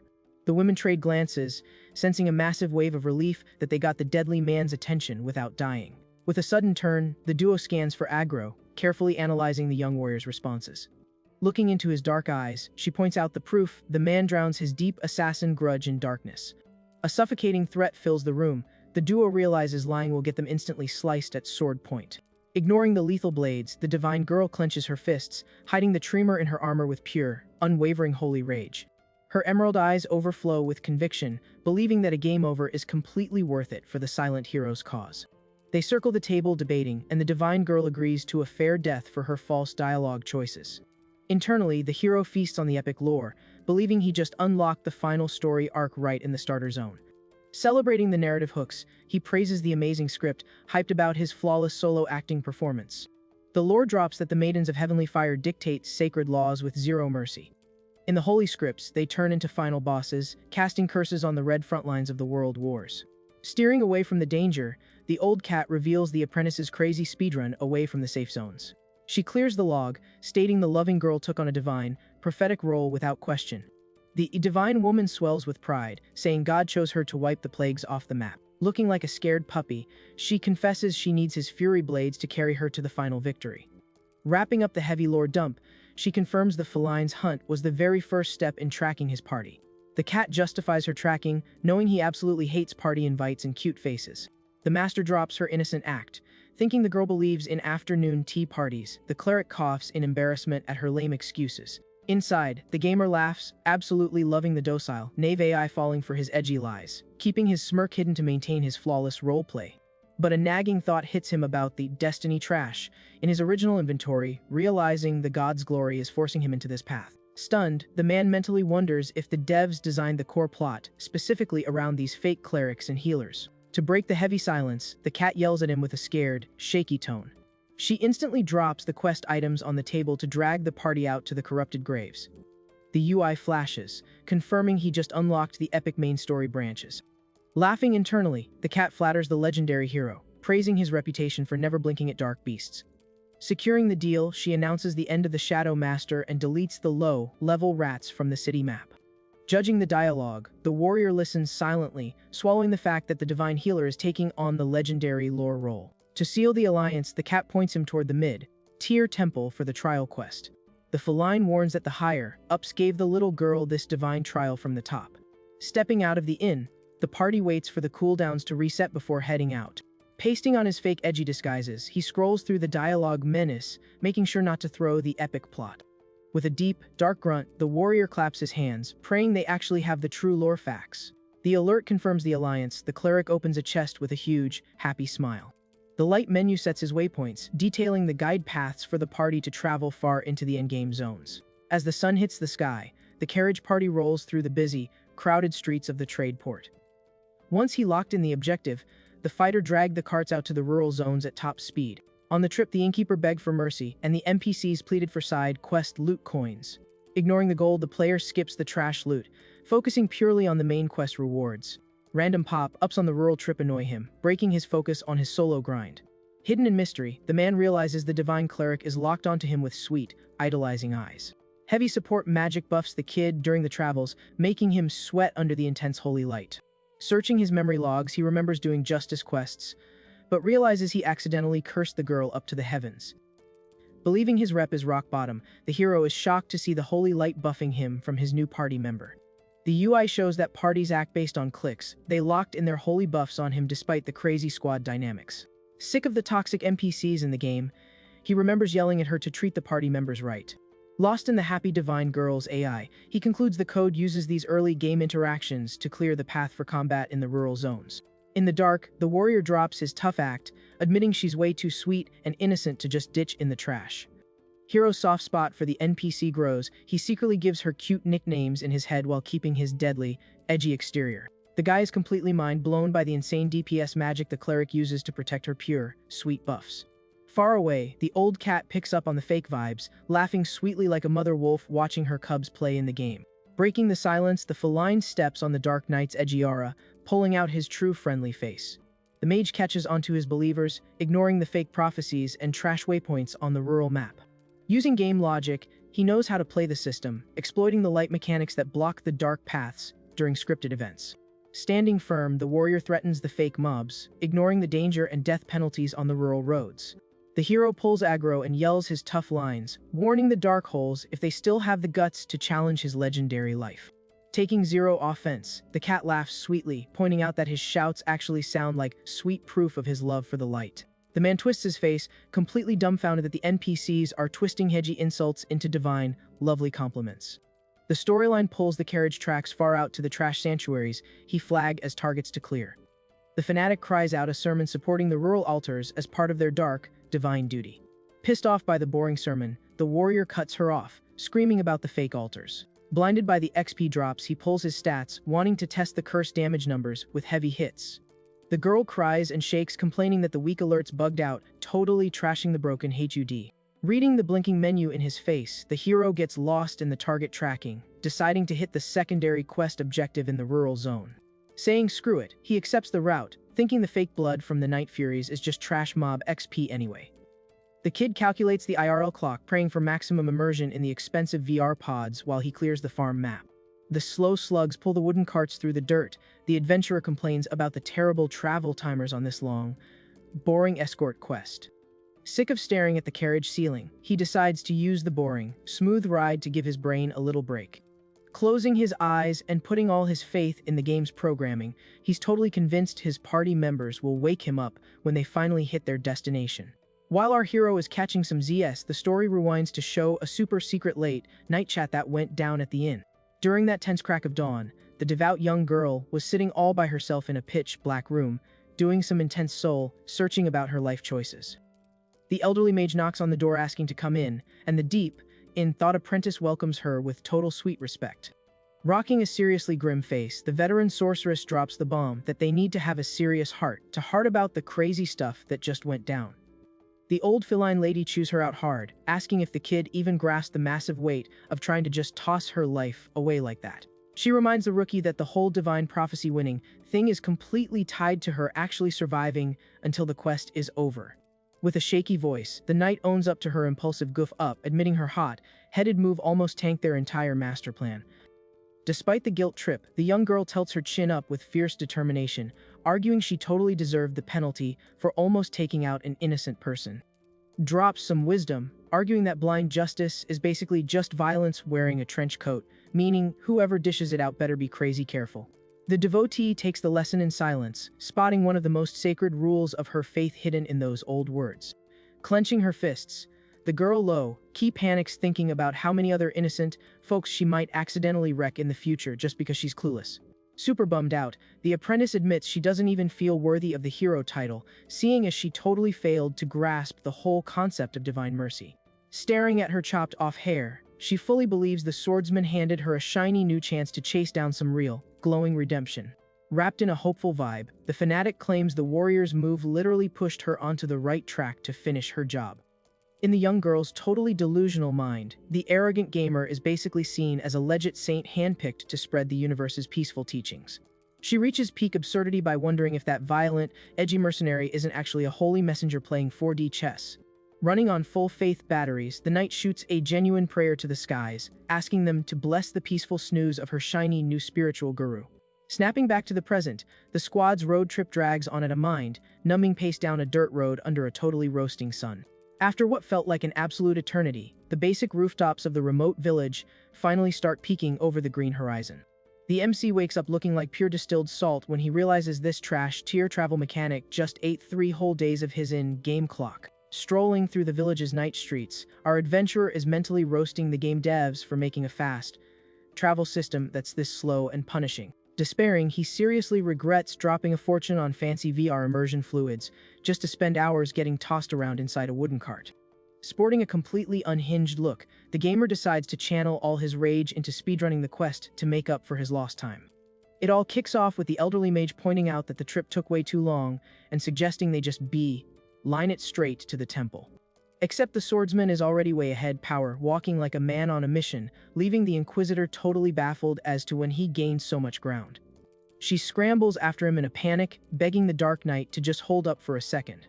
Trailing behind, the Archmage lets out an exhausted sigh, muttering about how it's pretty rough for an old lady to keep up with that kind of hustle. The vibe gets a little heavier as the wise lady does some quiet thinking on the walk over. She secretly admits she's dealing with a really weird, jumpy feeling that she can't quite put her finger on. Up in the night sky, a flock of crows is flying around all sketchy, like just cranking up the spooky tension in the area. The massive, chunky religious temple stands tall and epic in the middle of the moonlit night. Bit later, the heavy stomping of the squad's boots echoes through the halls of that holy zone. The mage's bad feeling turns into straight-up facts when the warrior is forced to draw his sword right at the front door. A whole squad of temple guards surrounds the guy instantly, pointing their gear at him and screaming that he's allied with the dark side. Without even blinking, the devout girl throws herself in front of the MC to shield him from the incoming aggro. Glowing with an intense holy light, she yells at the guards to listen up, swearing up and down that the dude isn't a threat. At that, one of the guards takes a step back, totally shook when he spots the mark on the girl's hand, asking if it's the legit seal of the hero. The fanatic thumps her chest and swears on her sacred title that her buddy is just a victim, not some evil minion. The guards keep whispering to each other, totally suspicious about his evil aura, claiming the chosen girl is way too green to make that call. Faced with their stubbornness, the Archmage's glowing stick starts shining like crazy. She slams her weapon into the ground with max force, sending a blue shockwave echoing through the whole sacred room. Taking total control of the vibe, the wise lady steps up and demands everyone in the room zip it immediately. Striking a super intimidating pose, she asks if the guards somehow missed the hero's crystal, clear order to back off. Sweating under the old sorceress's oppressive aura, the dude's exchange looks packed with absolute dread. Totally cornered, they finally give up on the fight and lower their spears, agreeing to roll with the divine rep's call. The religious girl lets out a huge sigh of relief that the drama is over, and one of the priests asks for permission to escort the squad inside without any more fuss. Using the downtime, the mage apologizes to the swordsman, begging him to cut the terrified guys a little slack. Internally, the gamer is practically doing backflips because he absolutely lives for this classic misunderstanding trope and casually drops that he would have blasted everyone if she hadn't jumped in. Completely missing his inner fanboy moment, the wise lady calls him inside, thinking his attempt to hide his caution by walking slow is actually pretty cute. Keeping up his flawless roleplay, the hero shoots an icy, mysterious glare to keep his edgy guy rep intact. As he walks through the giant double doors, he mentally complains about being totally wiped, thinking the physics in this world are a bit too realistic for their own good. The tiny squad follows the priest down the temple's gorgeous hallways, soaking in the epic architecture under the night lights. In no time, they hit a massive, super fancy meeting room, ready to finally get the lowdown on the actual threat level in the village. Chilling at the conference table, the local bishop announces they've talked enough about the drama terrorizing the area. Since it's crazy late, the priest suggests the out-of-towners crash in the guest rooms, but the adventurer just stares at him with massive boredom. The guy even offers to deliver room service, making the gamer instantly realize their real goal is just to keep them locked away.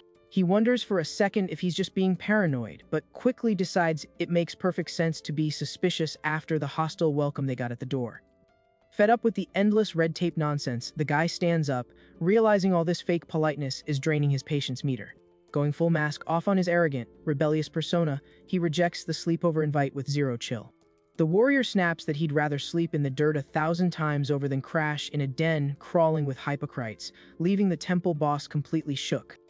Right then a floating quest pop-up drops, telling him to track the beast's footprints in the village, which totally recharges the hunter's hype. He turns his back and bounces without bothering to explain himself, while the religious girl yells after him in total panic. Sprinting after her party member, the fanatic reaches out, begging him to just wait one more second. Without even thinking, the girl ends up grabbing the swordsman's armored arm, trying to physically stop him from leaving. With a violent reflex, the guy smacks her hand away with a harsh, disgusted swipe. Wrapped in a heavy red aura, he orders her with an ice, cold voice to never, ever dare touch him like that again. The girl tanks the brutal emotional damage of the rejection and shrinks back, begging for forgiveness with a shaky voice for acting out of line. Still stunned by his sudden aggro mode, she asks with major concern where exactly he's planning to wander off to this late at night. The Dark Knight turns his head and snaps back that it's obvious, promising he's going to delete the target permanently, right this second. He strolls away down the wide hallway, mentally throwing a party because skipping those two's dramatic dialogue trees will push the story forward way faster. Getting her brave face back on, the hero ignores his rudeness and firmly declares she's tagging along for the job. Watching the whole thing go down in silence, the old mage hides a smirk, thinking the squad's messy, ribald dynamic is pure gold.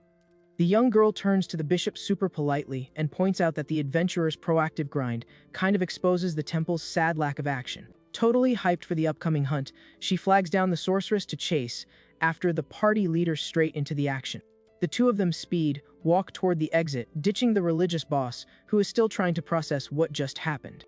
The wise lady shoots one last analyzing look at their host, tossing a quick thanks for the welcome package. But she explains that their party member could never catch some decent sleep, knowing there's a loose threat roaming around the locals. The teammates dash through the massive manor, yelling for the swordsman to wait up, because the squad sticks together on a hunt. The echo of their frantic yelling reaches a high window in one of the quiet village's abandoned towers. Flawlessly on the dark stone ledge, a massive black crow scopes out the sudden drama like a hawk. The whole town looks like it's dead asleep in heavy silence, totally clueless about the high-stakes hunt that just dropped. Up in the clear skies, birds bolt across the glow of a massive full moon that's lighting up the freezing early morning. Walking down the cobblestone outside, the gamer just sighs, accepting his fate that the system is never going to let him run a solo operation. The Archmage suggests finding a local NPC to get some hard facts, but the warrior trashes the idea in a heartbeat. He breezes right past them, dripping with confidence, making the old mage happily conclude the kid already cracked the code and is just testing his team. Super curious, the religious girl begs to hear the leader's opinion on what kind of curse they're about to square up with. The girl scoots closer, staring at him with massive hype, expecting to get a masterclass from the veteran fighter. The gamer has to whip his face away super fast, fighting for his life to hide his protective dad, mode triggered by the hero's adorable act. Thinking his silence is a brutal rejection, she gets super embarrassed and owns up to being a noob, begging him not to lose faith in the divine logic. Picking the walk back up through the empty streets, the swordsman listens to his teammate poke him again about the hidden beast's real identity. The adventure flashes a quiet, legit smile, figuring this girl's insane dedication totally makes up for any past trash talk. Without dragging out a useless mystery, he bluntly drops that the mob is a draugr, blowing the fanatic's mind as the puzzle pieces snap together. The sorceress agrees with the flawless logic and points out they'll need to search a place that smells absolutely rancid, like the local graveyard. When the mage praises the rookie's brain power, the young girl claps back with max modesty, saying her lore knowledge could never touch the legendary duo, which fills the MC with mad pride. The dude has to cover half his face with his gauntlet, pulling a monumental effort to keep up his edgy rep and not show the goofy happiness taking over. But the fun is over real quick when his brain runs the numbers, remembering that in the original game, this quest line exposed some deep, nasty corruption right inside the local church. His steps drop heavy on the rough ground as he pushes forward, totally stressed about how this epic remake's script is going to handle such a messy storyline. Right behind him, the young Inquisitor matches her master's speed, walk, radiating pure confidence that she's going to wreck that hidden evil. The young Inquisitor slams the brakes and flags that she's picking up a seriously funky smell in the area. Walking down a tight, dark alley, she calls it the stench is coming straight from the middle of town. With that, the swordsman takes the front, busting out his lantern to light up the creepy path. Locked in on the hunt, the adventurer creeps forward, checking every tiny detail around him. The light reveals a local NPC's body dumped in a corner, kicking off the brutal reality of the situation. Completely terrified by the gnarly sight, the girl freezes up when she sees the state the victim is in. The dried-up husk proves things went south in this town way earlier than they guessed. Without flinching even a little, the MC brings the light closer to scan the crime scene for better details. Crouched by the body, he inspects the remains looking for any clues about the monster's attack pattern. The fanatic stammers out a prayer, totally shook by how brutal the mob was to a defenseless NPC. Seeing how serious the quest just got, the Archmage offers to ping the local guards immediately, and the religious girl nods that it's the optimal play.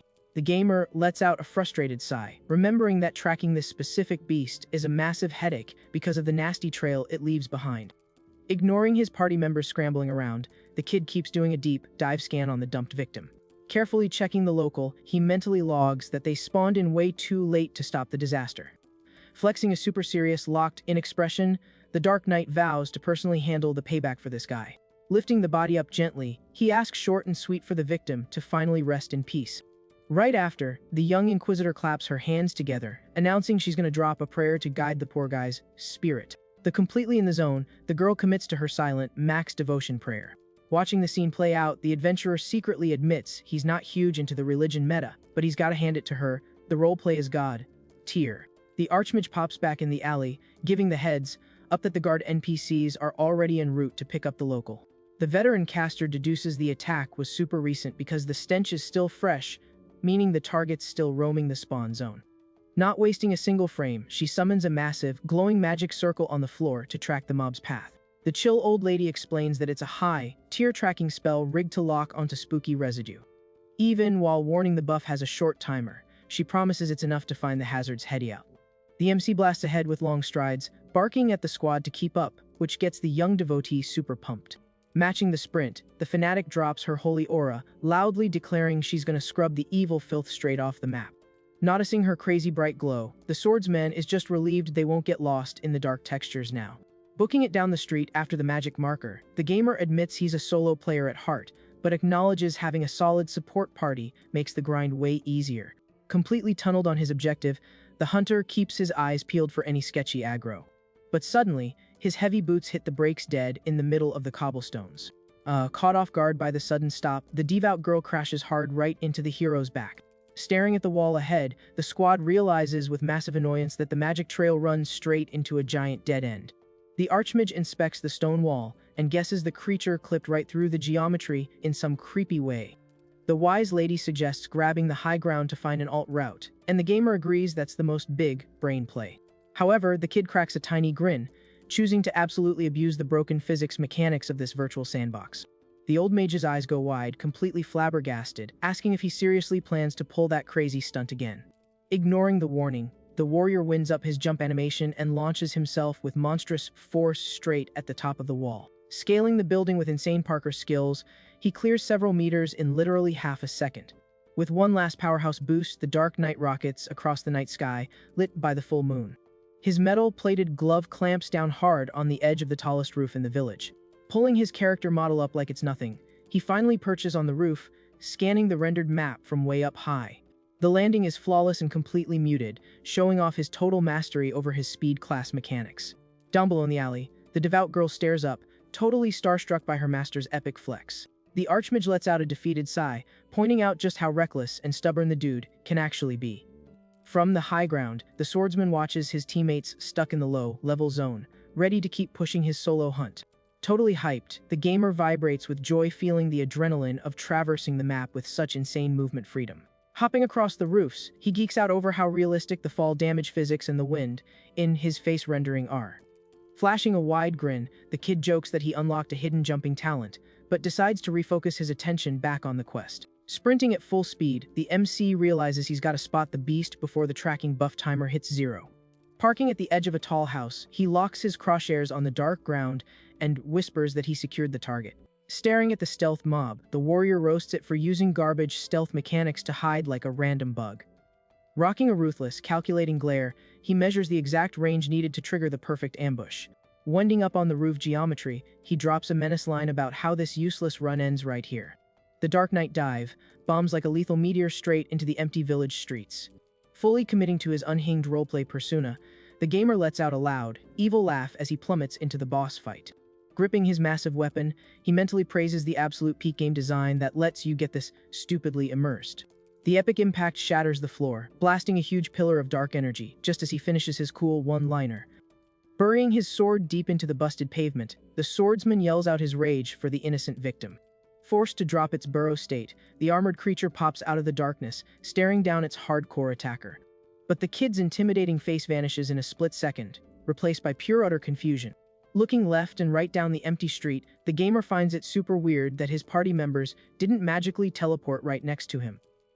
Completely out of patience, the warrior readies his blade, muttering about how he really wanted his healer right now to just cheese the win. Walking on the defensive, he admits that fighting the mob at point-blank range really nerfs his reaction speed.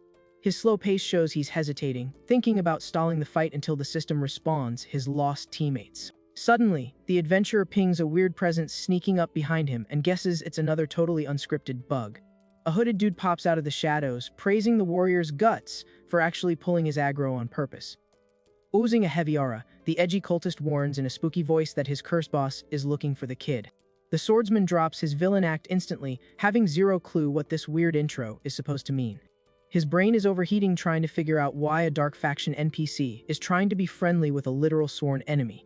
Doing a dramatic bow, the weirdo offers to help shake off his devout sidekick and invites him to go spread some chaos in the zone. Super confused, the gamer tries to check his mental wiki of the original game, but can't remember anyone rocking that bizarre title. Spotting the terrible script trap, he raises his weapon, realizing the massive mess he just walked into. The tension spikes in the dark alley, with the MC realizing the scenario just completely broke the intended sequence. Eyes wide open, the adventurer panics, realizing his edgy villain behavior accidentally triggered the terrifying Darkside Alliance rote. The system interface pops up ruthlessly confirming the dark choice, while an oppressive, banned energy surges, straight up severing the dude's human ties. Swallowed by a deep red aura, the UI announces the warrior just unlocked knowledge way past human limits. The forbidden power rips through his entire body, making the kid roar like an animal mid-transformation. Freed from his human chains, he sprouts massive demon wings and an absolutely horrifying appearance right in the middle of the magic tornado. The interface validates the power up, showing horns popping out of his head, wrapped in a nightmare aesthetic. Gripping a devastating energy sword, the prompt confirms he's officially locked into the legit Demon Knight class path. But suddenly, that whole epic cutscene shatters, revealing it was literally just the gamer hallucinating what the evil playthrough would look like. Since he plans on doing a bunch of different save files later, he decides to save the demon mode for the future, just as the hooded guy calls out to him. Determined to stick to his current angry hero build, the adventurer swings his heavy blade without missing a beat. Firing off a crazy strong attack, a massive wave of purple energy slices through the map straight at the enemy. Sticking the landing with absurd calm, the kid internally wonders if his attack actually connected with the enemy. Totally terrified, the mysterious guy takes a step back, and the adventurer angrily notices the coward used the beast mob as a meat shield. The fanatic begs for mercy desperately, swearing he only spewed that nonsense because he was stuck. Glaring at the criminal with max disgust, the swordsman asks in a cold voice why he's even begging when it makes zero sense. Jumping back up, the hero declares there's literally no saving trash like him, not even in the deepest abyss. Right then, the cultist frantically points up and screams a warning about the giant freak mob right behind the kid. The game's auto lock snaps to the real target, just as the armored beast tries to flatten the hero in mid-air. Spinning his character super fast, the swordsman manages to block the brutal slam, shooting massive sparks from the impact. Dropping to the floor smoothly, he roasts the monster's pathetic, totally useless trick. Without giving him a second to breathe, the creature rushes in full throttle, using its own shield to try and bash the rival away. Super annoyed, the adventurer burns all his power to parry the hit, demanding the beast get out of his way. Sliding backward across the cobblestones, the hero holds his guard against the enemy's heavy push. Wearing a face of pure boredom, the guy admits how much he hates dealing with these hazards that lack a defined shape.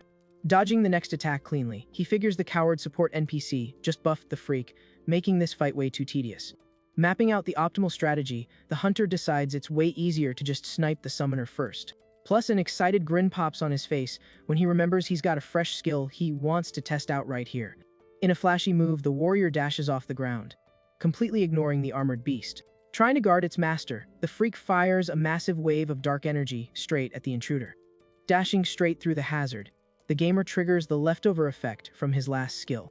Super stoked, he notices the magic perk stayed active even without him needing to smash the ground directly. His eyes light up at the discovery, perfectly realizing the insane combo potential this combat system allows. Screaming out his violent attack name, the knight lands a pixel-perfect uppercut slash. The magic-infused sword hits the creature's sidekick dead on with surgical precision. A massive crimson explosion nukes the area while the enemy eats the brutal damage numbers. The UI updates confirming the target was eliminated, while the smoke starts to clear in the busted street. Rocking a satisfied grin, the adventurer rests his blade on his shoulder, celebrating that the annoying barrier is finally gone. Dumped on the ground and shaking with terror, the cultist cowers, remembering all those lethal threats he just heard. Panicking, the guy tries to talk his way out, claiming he'd never have messed with the guild if he knew the Lord was watching. Putting the facts together, the gamer clearly realizes this minion is the reason for all that useless drama at the start of the quest. The fanatic keeps whining, dropping that the adventurer isn't just some heretic, but literally the most lethal threat of all. A memory pops in the coward's head, recalling a high-tier bounty order that put a price on this fighter's head. Pointing a grimy finger, the villain calls the MC by his terrifying nickname, the Demon Knight. The cultist's flashback highlights the heretic's violent power level, proving the absolute terror he felt towards the warrior. Hiding his joy behind an intimidating pose, the guy internally pops off for scooping all the lore clues without even breaking a sweat. Suddenly, the red-haired Inquisitor storms into the frame looking furious, asking if the beaten-up dude is the rule breaker they've been looking for. Radiating intense holy light, the hero steps up with her sacred gear, announcing she's ready to assist her master in combat. Completely terrified by what's happening, the cultist crawls across the floor, asking why the sudden brutal betrayal. Screaming his lungs out, he angrily demands to know why his so-called lord is throwing his own teammates under the bus. Wearing a face of absolute boredom, the adventurer honestly replies that he doesn't have the slightest clue what's going on either. Shrugging his shoulders, the gamer thinks to himself he doesn't care about the identity of this boss, figuring the story will clear things up later anyway. An entertained smirk hits his face, absolutely loving how chaotic and messy the narrative progression is.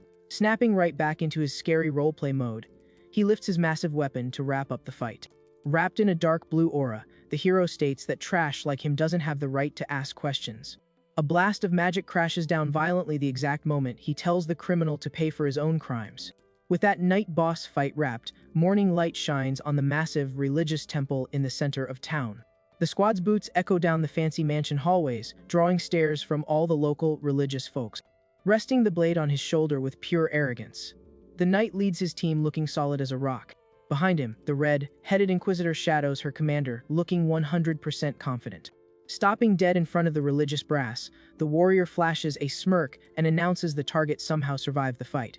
Dumped on the sanctuary floor, the cultist shakes with terror, while the local bigwigs glare at him with pure judgment. The elderly sorceress buffs the magic ropes around their captive, making absolutely sure he doesn't have the chance to escape. Remembering the catch from the dark alley, the hero shoots an angry look at his teammate, asking if she's planning to be dead weight. Holding the magic leash tight, the sorceress asks for a little patience, arguing that keeping the target locked up unlocks way better rewards. Rocking an eagle-eyed stare, the wise lady points out that the monster they fought wasn't just a random spawn, hinting there's a criminal mastermind pulling the strings. Accepting the advice totally against his will, the kid does an incredibly dramatic, epic turn away. In his head, the gamer admits he just wanted to drop the boss's HP to 0 to trigger the auto-capture mechanic. Snapping back to reality, the adventurer checks the quest clear pop-up and realizes the mage scolding him was literally just a scripted event. Walking the mansion halls, he geeks out about how wonderfully the old mechanics were reworked. But suddenly, the zone's holy lighting starts having a really weird reaction with his avatar's dark, edgy essence. Confused, the swordsman stops dead in his tracks when the UI starts blasting a sudden hazard alarm. A bunch of bright red windows flash on his screen, warning him that his HP bar is getting melted fast by the sanctuary's power. His original plan was to hang back and watch the prisoner interrogation, but the damage over time forced him to ditch the party and bail. Super annoyed by the invisible obstacle, he pulls a 180 and marches straight for the peaceful temple's exit. Staring at his own metal gauntlet, the kid suspects the monster sealed in his arm is the real reason the system is trying to boot him out. Thinking over the plot, he finds it super ironic that the game hands him a church questline but literally blocks him from accessing the main base with a divine shield. But instead of raging, the gamer flashes an evil grin and celebrates the extreme difficulty, getting insanely pumped. Leaving the temple, the MC reflects that he didn't pick up this game just to play on easy mode. The interface shows his health points draining, proving that RP immersion only matters if it's backed by actual raw skills. A quick flashback shows a party getting totally wiped due to clashing energies, reminding him that role-playing is useless if the user is trash at fighting. Stepping with purpose, the swordsman clears the massive doors of the Holy Mansion and heads out into the dark street. Standing outside, the guy mentally admits he's feeling a bit lonely with 0 active tasks now that his support companions vanished. A prompt pops up telling him to chat with the bishop, letting him know the main plot is hard, locked until the prisoner interrogation finishes. With 0 clue on how to kill his free time, the warrior spins around when he hears someone screaming his fake username. The young inquisitor comes sprinting over out of breath, begging to join him on the adventure. Looking at the girl, the gamer thinks it's super weird how she literally spawns the second he thinks about her, acting like a little puppy begging for attention. Keeping up his cold attitude, the dude asks why she didn't just stay inside and watch the prisoner cutscene. The devout girl calmly explains that the Archmage herself told her to trail his footsteps. Hearing that, the adventure gets a crystal clear, hilarious mental image of the old lady shoving the stubborn rookie straight onto his party roster. The second they start walking together, he asks if his teammate literally has 0 other side quests to do. Letting out a pissed-off sigh, the warrior quietly curses the situation, realizing his peaceful solo play is dead. Ignoring his salt, the fanatic asks if he only tracks down enemies when someone literally spoon-feeds him the answers. The girl suddenly looks starry-eyed, deciding his lazy attitude is actually some complex lesson about detective work. Super hyped, she praises the leader's intellect, while the gamer just tries to explain he only wanted to farm mobs for levels. Facepalming, the kid suffers having to deal with an avatar coded specifically to gas him up non-stop. In his head, he totally admits that his companion's loud and hyper-personality is actually kinda adorable. But since he's a massive introvert, the hero feels his social battery draining crazy fast, just being the target of all that hyper-energy. The swordsman finds it funny and ironic that he was literally just complaining about being lonely, and right now he's begging for a moment of peace. Back on the mission grind, he notes that the sun's down and questioning random NPCs is going to be tough, so he decides to path them toward the guild. The religious girl nods and pumps her fist, hyped about the chances of pulling some beast hunting quests. Rubbing his head from the stress, the gamer fights hard not to drop character and accidentally brick his own RP narrative. He panics internally, crying over the fact that his intimidating persona literally blocks him from treating the girl with the sweetness she deserves. A few moments later, the squad pulls up to the massive wooden building that acts as the adventurer hub. A beat-up sign outside confirms the exact address, meaning they might finally get some progression. Rolling with the squad, the Archmage praises the strat, admitting she'd never think to use the hunters until like this. The sorceress claims real street smarts live in the city alleys, while the warrior literally slams the front desk demanding emergency reports. The desk clerk checks his badge and warns that confirmed cases are ultra rare, asking if rumor-based quest logs will do. The fighter orders him to hand over the paperwork ASAP, blowing the clerk's mind that this brute class actually has reading stats. The guy pulls out a folder about some recent smelly murders, but warns that the local sanctuary totally hijacked the bounty. Overflowing with pure ego, the swordsman drops that he already soloed that specific hazard, leaving the NPC completely confused. Looking at the fat stack of cash on the bounty, the gamer absolutely loses his mind knowing the church stole his loot drop. The Roblox the Wise Beast, a woman asks about random NPCs despawning or acting super aggro. Scanning the party, the receptionist spots the gold, tier, badges and agrees to leak even the undocumented rumors flying around. He explains that usually adventurers gotta grind for this and tell themselves or drop crazy gold on a secret broker. Without dropping a single line of dialogue, the old mage and the inquisitor flash their max level badges to flex their authority. The desk clerk instantly glitches into submissive panic mode, while the gamer finds the game's reputation system hilariously accurate. Amused, the hero laughs internally at the pure dread of the poor night shift worker who just ran into 3 legends at once. Sweating bullets, the clerk scrambles his brain, trying to pull any weird abnormalities from the last few days. With a shaking voice, he reports the guild noticed a crazy drop in the spawn rate of street thieves in the zone. On top of that, the beggar count completely tanked, making the authorities suspect a brand new plague hitting the broke sectors. The NPC apologizes for giving such vague clues, and the gamer absorbs the lore to path out his next waypoint. Suddenly, the young devout girl completely loses chill and violently double slams the wooden counter. Radiating pure rage mode, the girl screams, asking if there are actually any cowardly mobs left in this town. The swordsman asks his dramatic teammate to chill out, struggling not to laugh at her adorable temper tantrum. Analyzing it coldly, the gamer calls it this dialogue is the classic trigger event to spawn the next mini-boss. The receptionist freezes in fear, totally mind-blown that an evil freak mob could be hiding right inside the capital. The mage insists this needs a careful approach and asks the guy to ping the church directly if he gets new patch notes. Internally, the adventurer roasts his lazy party members for constantly dumping the hard grind on other people. Celebrating the fact that he's not some underpaid NPC, he turns to leave right as the girl asks for their next fast travel destination. Cutting the filler, the party leader dictates with authority that the grind continues down in the town's poorest slum zone. The old mage greenlights the strat instantly hyper, focused on sweeping the alleys where the beggars used to hang. The devotee's eyes get super shiny and packed with absolute awe at her leader's lightning fast and flawless calls. The squad walks to the guild exit together, with the young girl quietly begging to learn more lore. Thinking back, the warrior remembers that unblockable damage he took at the holy base, getting a hunch the game was literally sending him a direct message. His hardcore gaming experience tells him a massive plot twist is about to trigger a death match against every religious NPC in this server. He can vividly picture his red-haired party member screaming how disgusted she is the second his actual dark class gets leaked. Already taking emotional damage from his own theory, the dude admits his heart is literally breaking just picturing that bad ending. Trying to cope, he figures the girl's rage will at least unlock an epic cinematic, shedding a few nervous tears. Letting out alongside, the gamer drops his stupid paranoid theories when he sees a fresh notification blinking on his HUD. The pop-up confirms main story progress, but he totally trashes the painfully obvious quest title telling him to just go hunt the pickpocket down. The knight marches through the quiet streets, leading the squad straight into an exhausting all-night grind. Mind blown, the Inquisitor asks how her leader knows the exact pathing to the filthiest, most complex maze in town. The MC chuckles silently, knowing you literally just have to follow the swarm of red markers on his magic mini-map. To keep up his pro-gamer vibe, he drops a toxic one-liner about how trash always piles up in the same dumpster.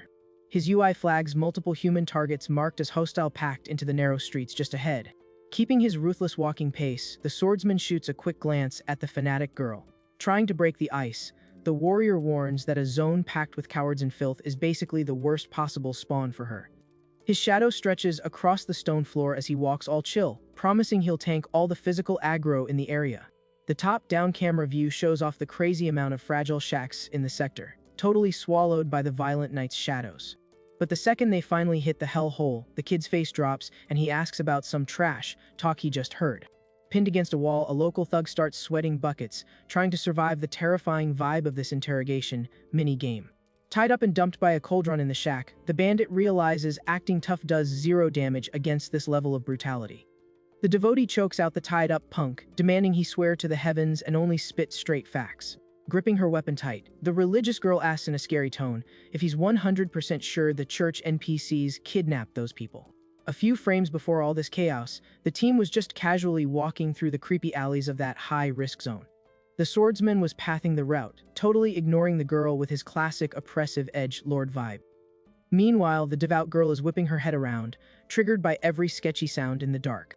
Frozen dead center in the street, the warrior calls out that the vibe here is busted, and the mage agrees, noting her radar shows threats in literally every direction. The gamer quietly reads the room, processing the absolute best strat to push forward. Fast as always, he cuts off a thief trying to run a stealth escape, totally aware the cutscene was about to trigger. Grounded with zero chance to defend himself, the thief desperately spams the beg for mercy emote. The punk stares at the Dark Knight in complete panic, crushed by his heavy boss aura. Crushing the bandit's wrist with max brutality, the hero declares the guy had some serious guts to attempt that play. Using a freezing voice, the kid hints the thief better play along if he wants to keep his hands attached to his character model. Deep down, the gamer almost jumps out of his seat, hyped that he totally predicted the cutscene and even pre-planned his one-liners. He thinks about how games usually highlight key mobs on the 8UD to baby the players. But if there's no visual ping, it means that specific mob is programmed to just walk right into you. The adventurer gloats that he flexed his gold pouch on purpose as bait, making the mugger super salty about his trash RNG. Not wasting a single frame, the Inquisitor gets close and points her heavy blade right at the downed crook's throat. Radiating holy power, she spouts server rules, dragging him for trying to steal another player's loot. The girl keeps pushing the ruthless verdict, claiming the hands of thieves gotta catch the band hammer. The Archmage quickly cuts in asking everyone to chill, warning that you can't just dish out max penalties blindly every single time. Pissed at the excuse, the religious girl argues that this dude is a caught, red-handed griefer who broke the rules right in front of them. Flipping her attitude out of nowhere, the devotee points to the swordsman as an example and claims sometimes you gotta show a little mercy. The girl's brain literally hallucinates a glowing aura around the MC, seeing him as some high-tier master of chill vibes and mercy. She tells the old mage to stop being so impulsive and try to absorb their master's wholesome teachings. The Inquisitor closes her eyes and nods, totally smug about walking this blessed skill tree. Watching this play out, the gamer starts sweating bullets, feeling incredibly awkward as he tries to figure out if he accidentally toggled some holy buff by mistake. The weird mood snaps when the thug whines, asking how long he's going to be locked like this. Taking control of the instance again, the hero orders the bandit to path them straight to the zone's boss. It was exactly by using this speed, run strat that the squad managed to crash the Beggar King's hideout. Jumping back to the interrogation scene, the devotee corners the zone boss, who fiercely swears the sanctuary is the real griefer here. The terrified guy asks if it wasn't the temple's own reps who dragged people off for some fake rehab event. Hearing that heavy accusation, the Inquisitor loses her mind and screams that this is an unforgivable ban, worthy offense. The girl yells that those events only run on fixed schedules, and using that excuse is just a massive slap in the face. The old sorceress cuts off the rookie's meltdown, telling her the church's rules totally don't matter right now. The drama unfold. The MC is shocked because he thought this whole grind was just a basic side quest. Piecing the lore together, the gamer totally gets why the holy class has so much spotlight on his dark avatar's playthrough. Hyped by the main story plot twist, the hero demands the boss drop the exact dates and player count of the kidnapped victims. Shaking with fear, the homeless boss admits the despawns started quietly about a month ago. The punk explains the whole op was run on full stealth mode, looking way too much like a twisted kidnapping plot. Realizing how bad he sounded, the guy panics, swearing he was just using a figure of speech, but the adventurer easily reads the guilt all over his face. Totally consumed by rage, the young religious girl lunges to grab the crook by his clothes, demanding some respect. The old mage takes control of the cutscene again, hard focusing on the main quest issue, the missing NPCs. Pressuring the perp with a piercing stare, the archmage asks if these kidnappings ran on a set timer. Sweating nervously, the guy confirms the events triggered a few times a week, perfectly overlapping with the church guard's patrol routes. Listening to the detailed log, the old lady crunches the data, realizing the truth is way more terrifying than they guessed. The archmage's eyes go wide, absolutely shook by a dark theory that just crossed her mind. Hiding her face in deep panic, the old mage realizes those victims were being used as mob sacrifices. The Inquisitor rejects the theory, screaming that the Holy Guild would never pull off something this messed up. The knight interrupts the girl's hysterical breakdown, calling out her blind faith as just ridiculous, noob-tier innocence. Calmly adjusting his gauntlet, the hero gets ready to drop a massive reality check on his teammate. With a firm tone, he lays down the law: the messed up things in this server happen whether you believe in them or not. In his head, the gamer drops a huge smile, absolutely loving watching her belief system get wrecked to trigger some serious character development. He figures the emotional trauma adds some sick depth to the story and steps up demanding the exact coordinates where the civilians were taken. The defenseless beggar boss stutters, explaining he only catches the rumors from the street kids and doesn't have the exact map pins. The adventurer shoots a piercing look, already knowing exactly how to glitch past this minor plot block. Staring at the pickpocket he caught earlier, he mockingly points out that the hostage actually chose not to escape. The thief girl flexes a fearless attitude, realizing the drama is massive if it involves the creepy mob raids. The warrior aggressively closes the gap, invading her personal space with max arrogance. Totally terrified by the sudden jump scare, the girl stutters, pulling her face back in pure panic. Melting on the inside, the guy celebrates the classic trope and admits he absolutely loves NPCs programmed with this spunky personality. Stoked by the girl's guts, the warrior orders her to take the lead and ping the correct route. In the distance, crows drop creepy sound effects from the dark rooftops, foreshadowing the absolute chaos dropping tonight. The squad pushes through the filthy, high-level hazard alleys, passing solo stray dogs digging through the street trash. Leading the party, the tiny thief keeps looking back, clearly stressed by the terrifying aura of these high-level players. The vibe suddenly shifts as they clip into the most abandoned, sketchy zones of that broke slum. Their guide demands they unequip their weapons if they want the local NPCs to drop any dialogue. Pointing at the devotee, the kid warns that the hate for literally any church rep is 100% real in this zone. Super salty about the warning, the devotee crosses her arms and claps back that she'd never party up with a bunch of crooks anyway. The thief loses her temper completely, screaming at her new teammate not to pull any stupid aggro that gets them both wiped. Watching the flame war, the gamer compares them to stray cats fighting and thinks their dynamic is crazy adorable. The guy wonders if the devs coded the thief girl specifically to fill that classic rebel, but secretly wholesome trope. Right after, he questions if comparing people to animals would catch a ban for being offensive in a server packed with beastmen. The party keeps pushing through the empty alleys, totally missing that every single one of their moves is being tracked hardcore. Crouched on a tall roof, a hooded guy stares them down, instantly triggering the system's red hostile nearby warning. Catching the bright red pop up on his HUD, the Dark Knight grips his sword hilt, readying his weapon for the incoming boss fight. The roof thief screams in pure panic, trying to figure out what the swordsman is doing and begging him not to pull out that massive weapon. Keeping his icy, oppressive edge, the MC glares at the enemy and warns that if the random guy doesn't want to see the sword unequipped, he better drop down first. Pointing his heavy gear straight at the roof, the knight demands the invader unequip his own combat items right this second. A cocky smirk hits the informant's face when he realizes the absurd reaction speed of the fighter down below. With an agile jump, the mystery dude lands flawlessly on the roof right in front of the adventurer. He strikes a totally chill but solid pose, proving he has zero fear of the massive threat level. Scanning the giant dude up close, the thief spots the split-color hair and the iconic armored gauntlet on the warrior's arm. The eye patch absolutely confirms all his suspicions about the true identity of this terrifying guy. Pulling off a super sarcastic bow, the hooded feline politely greets the legendary demon knight. Just then, the archmage and the inquisitor finally catch up to the leader, and the red-haired girl asks, totally shook, if this random crasher is on his friend's list. The warrior drops all his arrogance for a split second, having absolutely zero clue who the heck this roof guy is. His veteran gamer brain instantly figures out this random NPC is tied to the main campaign and only spawned to push the game's plot forward. Quickly recovering his arrogant stance, he warns his party not to get the wrong idea, swearing he only knows the guy by reputation since he acts like some huge server superstar. He turns his face in pure disgust and asks what this spy wannabe wants, roasting him by asking if he expects a round of applause just for scanning his nameplate.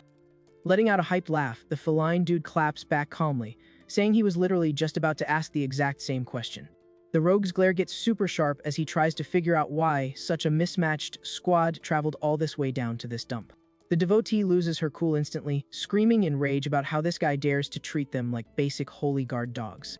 Possessed by extreme defensive rage, she asks if the crook is planning to help them snatch even more random civilians off the streets. Caught completely off guard by the heavy accusation, the cat guy waves his arms denying it, while the MC zones out mentally, finding their stray cat fight dynamic hilarious. Still super jumpy, the Inquisitor confidently announces the party fast traveled here specifically to investigate those super sus kidnappings.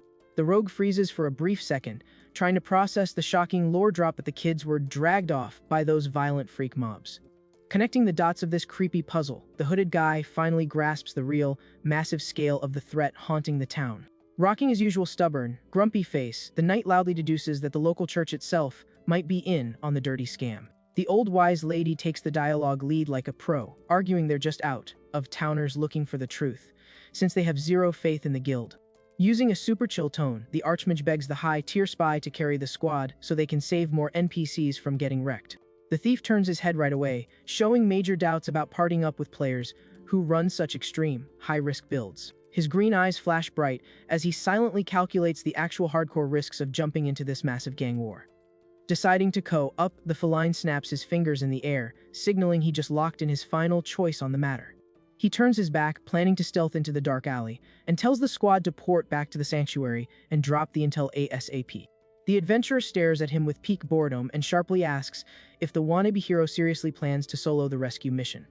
Overflowing with absolute confidence, the bandit claims he's totally got the stats to solo carry, no matter how busted the upcoming raid is. Right behind him, the Holy Squad system UI glows, popping a green checkmark to signal they've unlocked the next phase of the quest. The warrior mutters, trying to remember where he's seen this show off before, but gives up trying to render his face because the lighting engine in this alley is too dark. Not wasting time on garbage filler dialogue, he turns his back and orders the informant to trail him with zero lag. The entire party starts speed, walking away across the cobblestones, leaving the bandit AFK on the spot, totally failing to process their weird party dynamic. Stunned by the sudden hostile move, the cat guy yells, asking if they seriously aren't going to wait for the local guard NPCs to back them up. Sprinting down the streets, the Archmage lets out a tired sigh, noting she never expected to be caught in a hardcore speedrun at her level. Despite complaining about her stamina bar, the old lady drops a glowing buff on the floor, proving she's not going to drag the squad's crazy pace down. The Inquisitor cheers like crazy as she pops her sprint, dropping a huge thank you for the insane agility buff she just got from the teacher. In his head, the adventurer realizes this whole thing is literally just a scripted event designed to track them to the next major checkpoint. He just silently prays he can clear this raid before the timer on his pricey VR rig totally runs out. Thanks to the support buff, the party crosses the night town from edge to edge in a flash, hitting the chaotic trade zone with zero aggro. The hooded spy stops at the busy intersection and sneakily pings the exact coordinate where the hostages are locked up. The redhead girl's eyes go wide in total shock, not processing how a hardcore kidnapper base could just be a basic veggie stand asset. The old cat lady squints and warns in a serious voice that she's picking up a massive magic firewall coded by some high-tier user. The bandit cracks a smile, praising the sorceress's insane scan stats, confirming the security spell is buried deep under the warehouse floor. The game's floating quest log flashes in the MC's face again, officially triggering the objective to find a way to breach the building. Analyzing the setup calmly, the mage figures cracking the firewall will be an easy mini-game since it's just coded for stealth. Hyper-focused on the quest prompt, the gamer rejects the stealth strat with a super short line, noting the mission log doesn't enforce a ghost run. Absolutely dead, set on brute, forcing the problem, the warrior announces out loud that he's just going to breach the place by blowing up the front door. The informant loses his mind over the baseless flex, screaming in rage, asking if the giant dude has totally lost his mind. He tries to explain that the party has literally zero intel on the mob spawns inside, and pulling a stunt like that will instantly aggro every guard in the zone. Giving zero craps about the scared teammates' logic, the warrior says he doesn't care about the hazard level while already equipping his weapon for the raid. Striking his default hardcore vigilant pose, he coldly drops a line that kidnapping NPCs is a way bigger ban offense than some light breaking and entering. His heavy, solid footsteps echo toward the lit door as he tells any low-level cowards to just camp outside. Internally, the kid admits he's so completely drained, he literally just spouted the first edgy voice line he could think of to skip the useless dialogue. He chills his brain out knowing those two fanatic NPCs are hard-coded to blindly follow him into any death trap, no matter what the stats say. The contact watches the absolute nonsense unfold while sweating bullets, asking the void if the party leader always bypasses mechanics with this level of griefing. Dropping a soft, polite laugh, the old lady finds the question hilarious, remembering she only queued up with this weirdo less than 7 days ago. The extreme religious girl squints with unbreakable confidence, dumping 100% of her faith points into her leader's rock-solid logic. Gripping her blessed weapon with max force, the Inquisitor admits she hates doubting the Holy Guild, but is low-key terrified there's an evil raid, boss ritual going down inside. Realizing the massive weight of that nightmare scenario, the thief gulps and stammers out, sweating with fear that the squad can't afford to idle here for another second. Rolling right over the hesitant teammate, the girl orders him to toggle stealth in the dark if he's that terrified, dropping the news that his guide role is officially over. Pretty shook by the girl's guts, the spy realizes in awe how massively her mindset leveled up just by partying with that edgy warrior. The extreme religious girl pushes relentlessly through the dark lobby, locked in attack mode, leaving the cat, Guy stuck on the spot trying to process the lethal difficulty spike. Scratching his scalp out of pure stress, the thug mutters quietly about how insane it is to just rush straight into the hidden boss's base without a solid strategy. The guy's gaze goes dark and quiet for a split frame, calculating the actual permadeath odds of this totally unhinged rush. Sighing because he's tragically unable to just play selfishly, the cat Guy sprints in a panic after the adventurer squad, grumbling that this raid is definitely going to be his game over. Meanwhile, inside the totally wrecked shop, the warrior stumps annoyedly over a floor completely littered with mashed veggies and knocked out goons. Facing the shop's exit, the hero asks his newly arrived teammates if they seriously plan to let him solo wipe the entire room.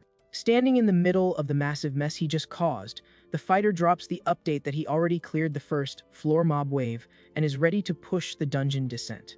Flexing his usual brute force stats, the adventurer rips the iron floor hatches open with so much power the crack echoes through the whole zone. Hiding his actual confusion behind a wall of pure ego, the kid taps his eye patch and drops a sarcastic line about finding this super convenient hidden staircase. He starts walking down the steps practically sweating with hype to fight the dungeon boss, right as the redhead girl steps into the room. Mind blown that the leader wiped the floor in seconds. The Archmage cracks a friendly smile when she sees the crazy scale of the damage, pointing out that the commander really does fight like his account's getting deleted tomorrow.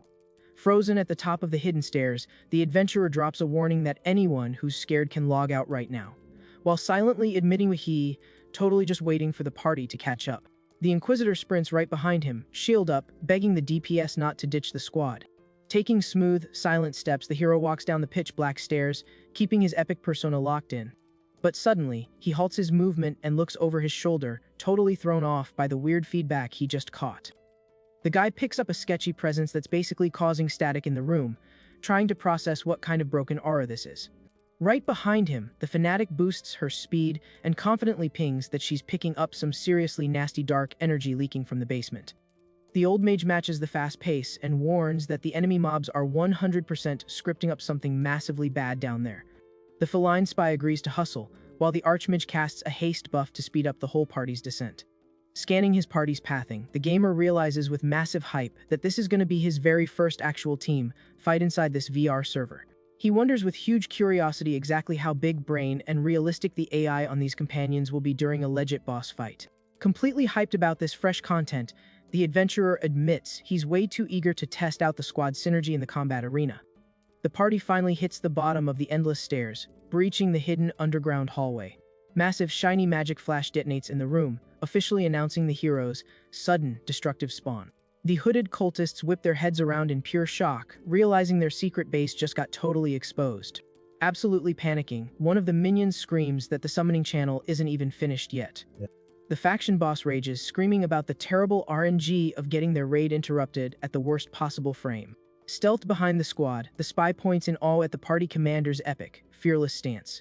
The Archmage keeps a super chill face, totally locked in for the complex boss mechanics coming up. The swordsman doesn't waste a single tick, charging up a terrifying dark aura straight into his cursed arm. Radiating a massive holy glow, the devout girl screams with absolute faith that the ban hammer for this trash has finally dropped. Spotting the real threat, the boss orders his mobs to stall for time until the dark ritual hits full completion. He throws up his arms, dripping with evil energy, and ruthlessly spams his infernal summon skills.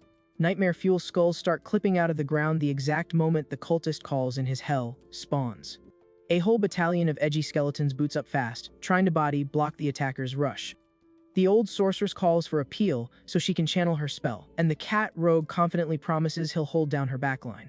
Powered by pure conviction, the fanatic charges in, declaring the holy buff is with her to delete the evil mobs. She dashes right past the dark fighter, proudly claiming the frontline tank role with her heavy shield. The MC just casually drops his signature edgy voice line, demanding a flawless victory for his blade. Fast, lethal combo, he wipes the mobs in his path, swearing eternal glory to the heavens. Holding his weapon with a look of pure boredom, the adventurer flatly warns that he has zero plans to give up his frontline spot to anyone.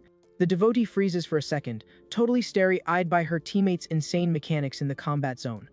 She praises the god, tear slash, but quickly whines that he literally didn't leave a single mob for her to farm.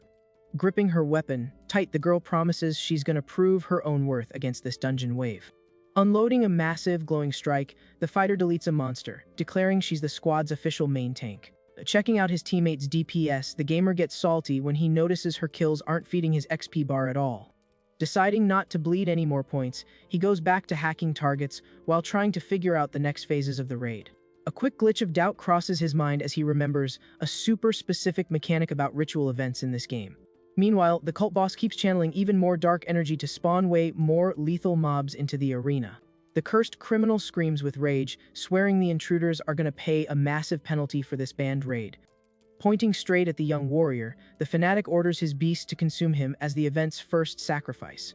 A massive wave of darkness aggressively lunges right at the hero to execute the creepy command. The old archmage and the informant instantly panic when they see the monstrous attack rushing in. The young devout girl whips her face around, completely terrified when she sees the instant kill threat heading for her leader. However, the swordsman parries the massive hit super casually, exactly on the same frame his party member screams in despair for him. Without showing a single pixel of fear, the adventurer's eyes glow with cold, analytical focus as he scans the giant creature. The massive undead mob swarm completely engulfs the party, while the warrior girl desperately spams her beloved leader's name in chat. Radiating a blinding holy energy that lights up the zone, she promises she's gonna bust him out of that lethal gank ASAP. Ignoring the girl's panic, the warrior charges up and jumps high into the air, flexing some godly mechanics. Frozen mid-air for a split second, he channels all his oppressive dark magic, queuing up an ultimate area attack. The devotee stares at her partner's jump, absolutely mind-blown by how lethal his form is amidst all the chaos. After sizing up the massive mob cluster, the gamer secretly celebrates that this grouping just made his farming job way easier.